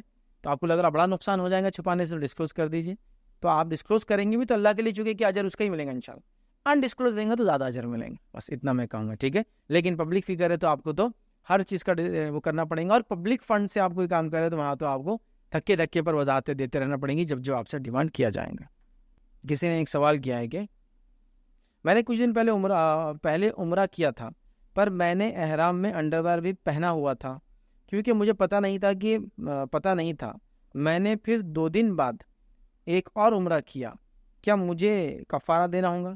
تو دیکھیے، احرام جب انسان پہنتا ہے تو احرام میں جسم پہ جو کپڑے ساخت میں سلے جاتے ہیں ویسا کوئی بھی کپڑا پہننا جائز نہیں، مرد کے لیے صرف جسم پر جو کپڑے ساخت مطلب اس کے شیپ کے حساب سے بنائے جاتے ہیں وہ کچھ بھی نہیں پہن سکتا ایک مرد۔ جیسا گلاؤز ہاتھ پہ پہنا جاتا ہے شیپ کے حساب سے بنایا جاتا ہے، جیسے ساکس پہنا جاتا ہے شیپ کے حساب سے بنایا جاتا ہے اس کو، جیسے کہ انڈرویئر اندر پہنا جاتا ہے جو کہ شیپ کے حساب سے بنایا جاتا ہے، جیسے کہ شرٹ جو کہ باڈی پہ اوپر پہنا جاتا ہے شیپ کے حساب سے اس کو 2 ہاتھ ہوتے ہیں، اور جیسے کہ پینٹ جو کہ شیپ کے حساب سے پہنی جاتی ہے، تو یہ جائز نہیں۔ لیکن کسی انسان کو اگر ایک شرٹ ہو اور شرٹ کو وہ کھول کے آنکھ پہ ڈالا احرام کی شکل میں تو پہن سکتا ہے، اس سے ممانعت نہیں۔ جو بولتے ہیں نا بس سلے ہوئے کپڑے، تو سلے ہوئے سے مراد وہ ٹاکا نہیں ہے، ٹاکا مراد نہیں، سلے ہوئے سے مراد باڈی کے شیپ کے حساب، ساخت کے حساب سے سلی ہوئی چیزیں بنا ہے۔ تو لوگ کیا سمجھتے ہیں، آواز انڈیا پاکستان میں جنرلی سلے بولتے اسٹچ نہیں ہونا، یہاں تک کہ چپل ہی بغیر اسٹچ کھلاتے ہو۔ میں ایسو کیا تھا تو میں نے لیدر کی چپل پہنا اور وہ ہیویلی اسٹچ تھی، وہ ڈبل ہوتی تھی، اسٹیچز الگ سے آتے چونکہ وہ ہیوی رہتی، پیر اٹک جاتا کبھی وغیرہ، تو میں نے وہ پہن کے گیا۔ تو ہر آدمی اور سلی ہوئی چپل ہے، سلی ہوئی مسئلہ ہے ہی نہیں کچھ بھی۔ ہم پیر میں وہ چیز نہ پہنے جو جوتے جیسی لگتی ہو، تو آپ سینڈل پہنے جو کھلی ہوئی ہے تو جوتا نہیں ہے، آپ چپل پہنے۔ لیکن ہمارے پاس بولتے نہیں وہ اس میں ٹاکا نہیں ہونا، حتیٰ کہ اگر وہ چپل پلاسٹک کی اور اس میں ٹاکے جیسے شیپ ہے تو بولتے نہیں لینا، ایسا کچھ بھی نہیں۔ تو ساخت کے لیے سلی ہوئی چیزیں آپ نہیں پہن سکتے، سمجھ گئے نا؟ جیسا کہ میرے پاس ایک کرتا ہے, اس کرتے کو میں نے سائڈ سے کاٹ دیا اور اس کو احرام کے ساتھ اوڑھ لیا, چلتا ہو, کیونکہ آپ کو کرتا نہیں رہا, وہ ساخت کے حساب سے سلی ہوئی چیز نہیں رہی یاد رکھی. تو لہٰذا ہم 2 ٹاول جیسے لے لیتے جہاں عام طور سے, یا 2 کپڑے جیسا لیتے سردی گرمی کے حساب سے. اب دیکھیے ہاتھ بھی ڈھانک سکتے ہیں اس ٹاول میں, لیکن گلاؤز کی شکل میں نہیں ڈھانک سکتے, گلاؤز شیپ کے حساب سے بنتا, ٹاول جنرل چیز ہے, تو 2 ٹاول باندھ لیتے اوپر نیچے, جنرلی اچھا رہتا, وہ ہم پہن لیتے. مردوں کے لیے یاد رکھیں, عورتوں کے لیے آرام نہیں ہے کوئی پابندی. ہمارے پاس بڑا زبردست معاملہ ہے, مردوں کے لیے احرام کی اننیسری پابندیاں اور سلیبا یہ وہ فنا کر دی, اور عورتوں کو بولے احرام ان کا کیا معلوم ہم کو, سفید کرتا پاجامہ پہن لیتے اور برقع اتار دیتے. حجرنیمہ چلی یہیں سے بغیر برقعے کے. ایک عبادت کر رہا اللہ کہ اس میں برقع اتارنے کا حکم کیسے دیا جائے گا, اور وہ بھی یہاں سے ہماری عام خاص سے بسیں بھر رہی ہے, اور وہیں سے آپ پوری عورتوں کو دیکھیے, جوان بوڑھی سب کرتا پاجامہ وائٹ کلر کا رہا. احرام مردوں کا ہے بھائی, عورتوں کا احرام نہیں ہے. عورتوں کا اپنا لباس, ان کا احرام ہے. صرف عورت کو کیا منع ہے معلوم ہے آپ کو, عورت چہرے کو اپنے نہیں ڈھانکیں گی. کیسے نہیں ڈھانکیں گی؟ وہ کپڑے سے جو اس کے چہرے کے ساخت کے لیے سلا جاتا ہے. مطلب کیا ہے, ایک رومال لے کے ڈال سکتی ہو اپنے چہرے پر, لیکن نوز پیس نہیں لگا سکتی. سمجھ رہے ہیں آپ, میں بول رہا ہوں جیسا مرد ساخت کے حساب سے سلا ہوا شرٹ نہیں پہن سکتا, جنرل کپڑا ڈال سکتا ہے, تو عورت بھی چہرے کا نقاب جو بنایا جاتا ہے اس کے لیے خاص نہیں پہنیں گے, لیکن ایک رومال جیسا ڈال لے سکتی ہے. تو جو اوڑھنی اوڑھتے ہیں نا آپ, اس اوڑھنی کو لا کے سامنے ڈال لیجیے, تو آپ چہرہ بھی ڈھانک سکتے ہیں, ڈھانکنا ہی چاہیے. تو یہاں تو پتہ نہیں عورتوں نے آرام کے نام پہ پورا برقع غائب کر دیا اور سفید کرتے پاجامے آ گئے, اور مردوں کو یہ. تو اب یہ بھائی کا مسئلہ یہ ہوا کہ انہوں نے انڈر ویئر پہن لیا, جو کہ انہوں نے نہیں پہننا چاہیے, چونکہ ایک سلاوا کپڑا جو کہ ایک ساخت کے حساب سے باڈی شیپ کے حساب سے بنتا ہے, یہ ان کے لیے جائز نہیں تھا. تو لہٰذا آپ نے چونکہ پہن لیا ہے تو آپ کو اس کا فدیہ دینا ہوگا. عمرہ ہو گیا آپ کا, یہ ایسی چیز نہیں تھی کہ جس سے عمرہ نہ ہو, لیکن آپ کو فدیہ دینا ہوگا. فدیہ کیا دینا ہوگا؟ کسی بھی انسان نے اگر یہ کیا ہو تو اس کو فدیہ دینا ہوگا. فدیہ کیا دینا ہوگا یاد رکھیے آپ کو. فدیے کے اندر سب سے پہلے آپ یہ تینوں میں سے کوئی بھی کام کر سکتے ہیں. 6 مسکینوں کو کھانا کھلائے, 3 دن کی روزے رکھے, یا 1 بھیڑ ذبح کرے. تینوں میں سے جو کام آپ کو آسان سہولت والا ہے کر لے, ٹھیک ہے. تینوں میں سے کوئی بھی, کہ 6 مسکین کو کھانا کھلائے, 3 دن کے روزے رکھے, یا 1 بھیڑ ذبح کرے, یہ اس کا فدیہ ہے, یاد رکھیے. ٹھیک ہے. کچھ روایتیں ایسی ملتی ہیں جس میں 1 یا 2 صحابہ کے تعلق سے آتا ہے, جو میں نے کافی زمانہ پہلے پڑھی تھی, جس میں انہوں نے انڈر ویئر پہن کے حج کیا, یاد رکھیے. جیسے کہ ایک صحابی تھے, ان کو بیماری تھی بلیڈر کی, مطلب پیشاب کی تھیلی کی بیماری تھی, جس کی وجہ سے ان کا پیشاب رکتا نہیں تھا, خطرے گرتے تھے. تو ان کے تعلق سے آتا ہے کہ آپ نے حج کیا اور آپ کو حج میں انڈر ویئر میں دیکھا گیا. کیسے دیکھا گیا آپ کو انڈر ویئر میں؟ چونکہ حج کا جو کپڑا ہوتا ہے نا, تھوڑا چھوٹا باندھتے ہیں, اور کبھی کبھار سائڈ سے ہٹتا ہے. اس زمانے انڈر ویئر لمبی ہوتی تھی, بہت ایسا اپنے ہاں پاس بہت چھوٹی ہوتی شیپ میں, لمبی ہوتی تھی جو دکھ جاتی تھی. اس طرح کی روایت میں آتا ہے کہ عائشہ رضی اللہ عنہا کا جو پالکی اٹھا کر جو لوگ لے جا رہے تھے, آپ عمرے کے لیے حج کے لیے جب گئی, پالکی اٹھا کے جو لے جا رہے تھے اور وہ بھی حج کر رہے تھے, ان کا دیکھا گیا جو پالکی بیٹھ کے اٹھا رہے تھے, تو ان کا وہ احرام کا نیچے کا حصہ تھوڑا سا دکھ جاتا, تو اس کے اندر دیکھا گیا کہ وہ لوگ انڈر ویئر پہنے ہوئے تھے. ٹھیک ہے. یہ 2 روایتیں ایسی ملتی ہیں, ایک بیماری کی وجہ سے ملتی ہے اور ایک شرعی ضرورت کی وجہ سے ملتی ہے. چونکہ پالکی اٹھانے والے کو کچھ بھی شیپ میں پیر کھولنا پڑتا, ہاتھ کھولنا پڑتا, اور وہ آج بھی کرنا چاہ رہے تھے. تو انہوں نے کیا کیا تھا, پھر اپنی شرمگاہ کو بچانے کے لیے اب پالکی اٹھانے جھکنا پڑتا ہے. عام اعتبار سے عمرے میں آج میں آپ جھکتے نہیں, خاموخواہ جھکتے اٹھتے نہیں, اور آج کل کافی سہولت ہے, اس زمانے میں نہیں تھا. تو جب وہ جھکیں گے اور اٹھیں گے تو یہ کھل سکتا ہے. اب پالکی لیے اگر کھل گیا احرام تو کیا پالکی کو چھوڑ دیں گے؟ نہیں نا. تو انہوں نے کیا کیا تھا, احتیاطاً ضرورت کے تحت پہن لیا تھا. تو پتہ چلا ضرورت کے تحت اور بیماری کے تحت اگر کوئی پہن بھی لے انڈر ویئر حج اور عمرے میں, تو اس کو ایک کام تو کرنا ہوگا, کیا؟ فدیہ دینا ہوگا. عمرہ ہو جائیں گا, حج ہو جائیں گا, فدیہ دینا پڑے گا. ٹھیک ہے. تو لہٰذا آپ نے جو کیا آپ اس کا فدیہ دے دیں. آپ کہیں گے میں تو انجانے میں کیا, یہ انجانا پن قبول نہیں ہوگا, یہ جہالت آپ کی قبول نہیں ہوگی. کیوں قبول نہیں ہوگی؟ آپ عمرے کو جا رہے تھے, آپ کا کام تھا سارے کنڈیشنز پتہ کرنا. آپ حج کو جا رہے ہیں, آپ کا کام ہے سارے کنڈیشن پتہ کرنا. آپ نہیں کریں گے, جا کے غلطیاں کریں گے, پھر بولیں گے ہم کو معافی چاہیے, نہیں ہوں گی. لہٰذا آپ فدیہ دے دیں, یا تو 3 دن کے روزے رکھ لے, 6 مسکینوں کو کھانا کھلا دے, یا پھر 1 جانور بھیڑ جو ہے ذبح کر دے. یہ آپ کا فدیہ ہے کہ اگر کوئی شخص انڈر ویئر پہن لے اور مجبوری میں اور ضرورت کے تحت انڈر ویئر پہنی جا سکتی ہے, بیماری کے لیے اور مجبوری کے لیے انڈر ویئر پہنی جا سکتی ہے, لیکن دونوں ہی شکل میں آپ کو فدیہ ادا کرنا پڑیں گا. یاد رکھیے یہی سارے علماء کا اقوال ہے, کہ جیسا کہ وہ جو پالکی اٹھانے والے لوگوں نے پہنا تھا وہ مجبوری تھی, کیونکہ پالکی اٹھائے بغیر کبھی کھل گیا احرام تو پالکی نہیں چھوڑ سکتے, تو انہوں نے احتیاطاً پہنا کہ شرمگاہ کھل نہ جائے. صحابی نے جو پہنا تھا چونکہ ان کو پیشاب کے خطروں کا پرابلم تھا, تو انہوں نے انڈر ویئر پہنا تھا تاکہ پیشاب کے خطرے حج عمرہ وہ کر رہے ہیں، جب نہ گرے تو بہرحال مجبوری میں ہو، بیماری سے ہو، کسی بھی حالت میں ہو، یا انجانے میں آپ نے کیا ہو، آپ کو فدیہ دینا پڑے گا اس معاملے میں۔ السلام علیکم فیض بھائی، یہ بچے جو کمپٹیٹیو ایگزامس کا پریپریشن کر رہے ہیں، جیسے یو پی ایس سی ہے، ایم پی ایس سی ہے، نیٹ ہے، ایمس ہے، آئی آئی ٹی ہے، تو اس میں ایک دیکھا جا رہا ہے کہ ایک انٹینس پریشر ڈیولپ ہو رہا ہے بچوں پہ، پیرنٹس پر۔ 2-3 کنڈیشن ہے کہ ایک کنڈیشن میں بچہ کرنا چاہتا ہے، پیرنٹس نہیں کرنا چاہتے، ان کے پاس مال نہیں ہے۔ دوسری کنڈیشن ہے پیرنٹس کروانا چاہتے ہیں، بچہ نہیں کرنا چاہتا۔ اور تیسری کنڈیشن دونوں کرنا چاہتے ہیں لیکن اس کے مارکس کم آ جاتے ہیں اور بچے بہت بڑا اسٹیپ لے لیتے ہیں۔ جیسے ابھی واشنگ ڈسٹرکٹ کا ایک کیس آیا سامنے کہ 588 مارکس آنے کے بعد بھی ایک بچہ تھا، یش ٹھاکر نام تھا اس نے خودکشی کیا، اور اس کے سوسائڈ نوٹ میں یہ لکھا کہ میرے مارکس کم آنے کی وجہ سے مجھے ایمس نہیں ملے گا، مطلب دہلی ایمس جو میڈیکل کالج ہے وہ نہیں ملے گا، تو اس لیے میں خودکشی کر رہا ہوں۔ تو یہ جو انٹینس پریشر ہے، تو اس میں آپ کی کیا نصیحت رہیں گی پیرنٹس کے لیے، بچوں کے لیے، معاشرے کے لیے، کہ کس طرح سے اس کو بیئر کرا جائے گا، اور یہ ڈفرینٹ کنڈیشنز میں بچوں نے کمپٹیٹیو پریپریشنز کیسے کرنے چاہیے، یہ تھوڑا بتائیے آپ۔ میں نے ایک اچھا سوال کیا۔ آج کل کمپٹیٹیو ایگزامس کا کافی زمانہ اور چلن ہے، ایم سی کیوز جس کو بولتے ہیں، ملٹیپل چوائس کوشچنس کا وہ ہے۔ میں خالی یہ گزارش کروں گا، وقت نہیں، میں نے اس سے پہلے جواب دیا تھا، ایم سی کیوز کیا نقصان پہنچاتے ہیں ایجوکیشن کو، اس پر امریکن آتھرس کی رپورٹس آپ پڑھیے صرف، کہ ایم سی کیوز کے چکر میں کیسی ہیومینٹی اور زندگی لوگوں کی خراب ہوتی ہے صرف۔ اب جب بھی یہ ایسے کوشچنس آتے ہیں اور جب اس میں جواب دیتا ہوں تو بہت سارے پیرنٹس مجھ سے پریشان ہو جاتے ہیں، بہت سارے اسٹوڈنٹس بھی پریشان ہوتے ہیں، یار یہ آؤٹ آف دا باکس جواب کہہ کو دیتے ہیں ایسا کہ ہم لوگوں کی پوری وہ توڑ ہی دیتے ہیں کہ بھائی وہ جو ہم جو چاہت سے کچھ کرنا چاہ رہے تھے آپ بالکل ہی برباد کر دیتے، اس کو اسمیش کر دیتے کہ اس کی ضرورت نہیں ہے۔ دیکھو میں سمجھانا یہ چاہوں گا سب سے پہلے بنیادی طور سے جو سسٹم ہم نے بنایا لوگوں کو سلیکٹ کرنے کا ایک پروسیس کے تھرو، جس کے تھرو سلیکٹ کر کے ایک پرٹیکولر کورس میں جاتے، یاد رکھیے بیسیکلی یہ ان ہیومن طریقہ ہے، یہ طریقہ کسی فرسٹ ورلڈ کنٹری میں لاگو ہی نہیں ہے کہ 1 لاکھ بچے آئیں گے، 1 لاکھ بچوں کے لیے 2000 سیٹ سے خالی، پھر یہ کتوں کیسا لڑیں گے ایک دوسرے سے نیچے سے اوپر تک، کٹ تھروٹ کمپٹیشن جس کو ہم نام دیتے، جس میں جو آگے جا ہم کہتے ہیں بالکل سفلتا پوروک اس نے فلا کیا، اور اس کو خوب چڑھایا جاتا ہے، مطلب ایک گدھے کو چڑھایا بھی جاتا ہے کہ تو نے بہت اچھا کام کیا، اتنی ہمالی اور محنت کر کے ان کو چڑھایا جاتا ہے، اور پھر وہ 2000 سیٹ کے لیے 98,000 لوگوں نے کیا کرنا چاہیے۔ فرسٹ ورلڈ کنٹریز کے اندر آپ دیکھیے 8 سے ان کے سلیبس طے ہوتے ہیں، اور وہاں سے وہ بایولوجی اگر لیں گا سبجیکٹ تو وہ MBBS ڈاکٹر ہی بنے گا وداؤٹ کمپٹیشن، یاد رکھیے،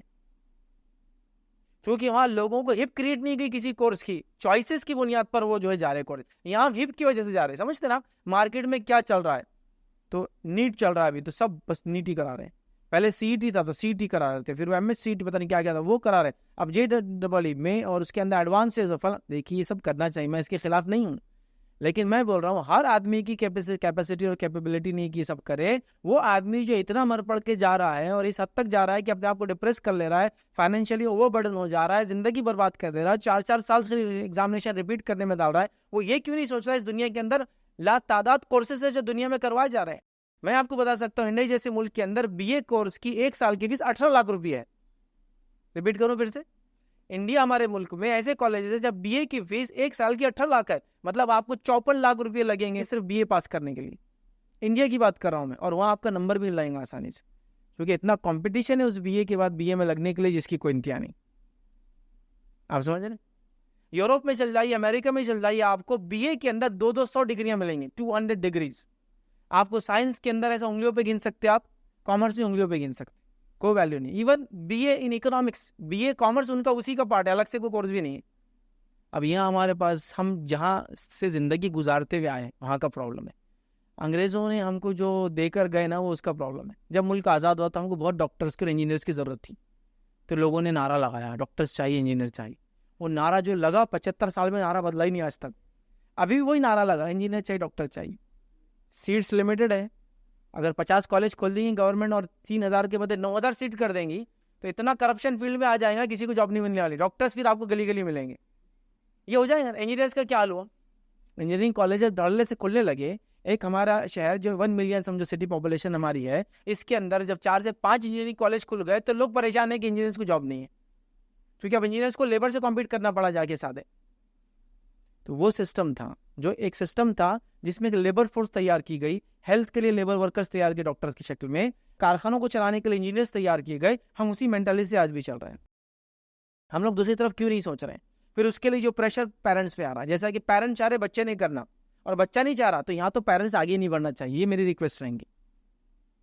پھر آپ بولیں گے یار یہ تو ہمارا بچہ تو بولیں گا پھر دن بھر گیم کھیلتے بیٹھنا ہے، دن بھر موبائل یوز کرنا ہے، تو کیا وہ دے دینا؟ نہیں، وہ نہیں کرانا. اس کی چوائس کی کیا چیز ہے وہ دوسری کراؤ. آپ ایجوکیشن کا سبسٹیٹیوٹ موبائل نہیں ہے نا، ایجوکیشن کا سبسٹیٹیوٹ دوسرے فالتو رہنا نہیں ہے.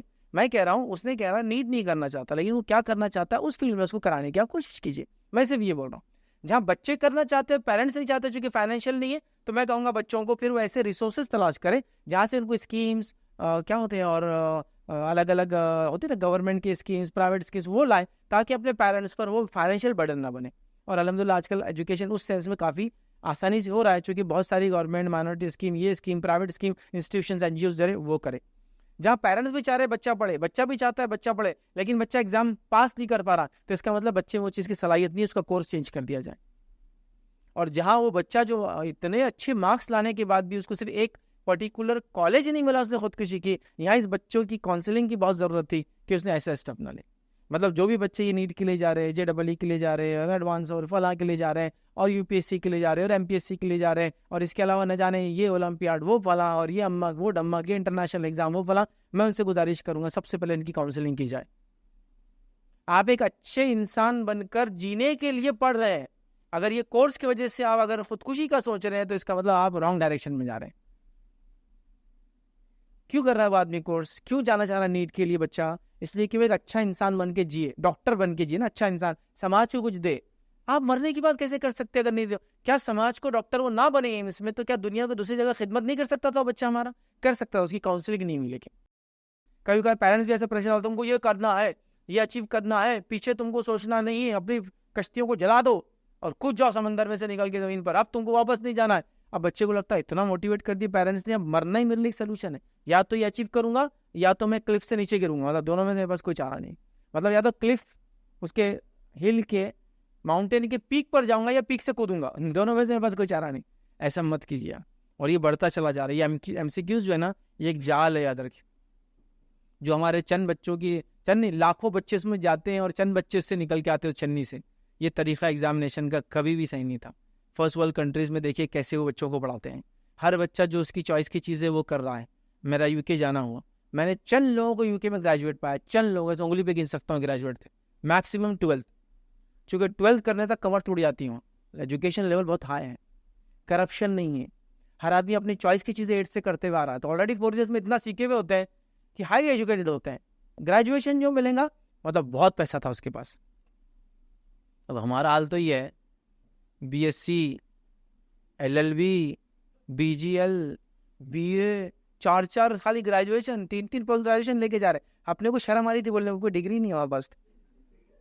چونکہ وہ بول رہے کہاں سے لائے ایسے ڈگریاں ملتی کیا، یہ دے دو ایک، وہ دے دو ایک، وہ دے دو ایک. ہماری زندگی چلی جا رہی بچوں کو گریجویشن کرانے میں، تم 4 ڈگری لا رہے.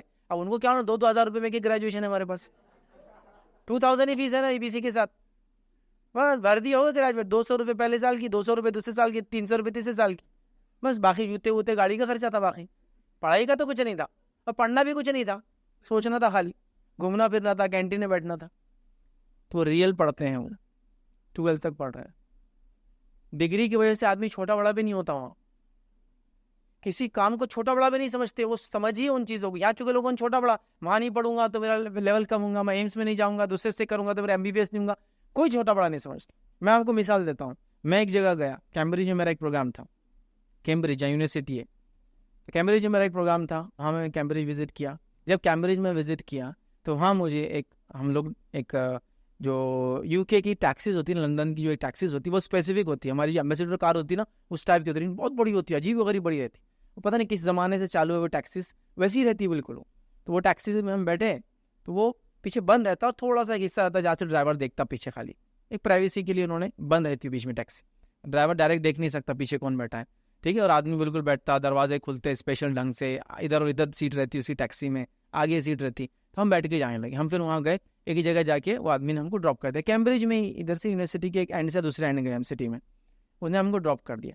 اب جنرلی وہ ڈراپ کا جو چارجز ہوتے ہیں وہ 2 پاؤنڈس یا کچھ ایسا پر سیٹ وہ لے لیتے ہیں کبھی، یا 5 پاؤنڈ دے دینا جتنے بھی لوگ بیٹھے گاڑی کے اندر. تو وہ آدمی نے کہا کہ میں آپ سے چارجز نہیں لینا چاہوں گا. میں نے آپ کو پہچان لیا، وہ ایک پاکستانی تھا جو کہ فرینچ نیشنل تھا بائی دا وے، لیکن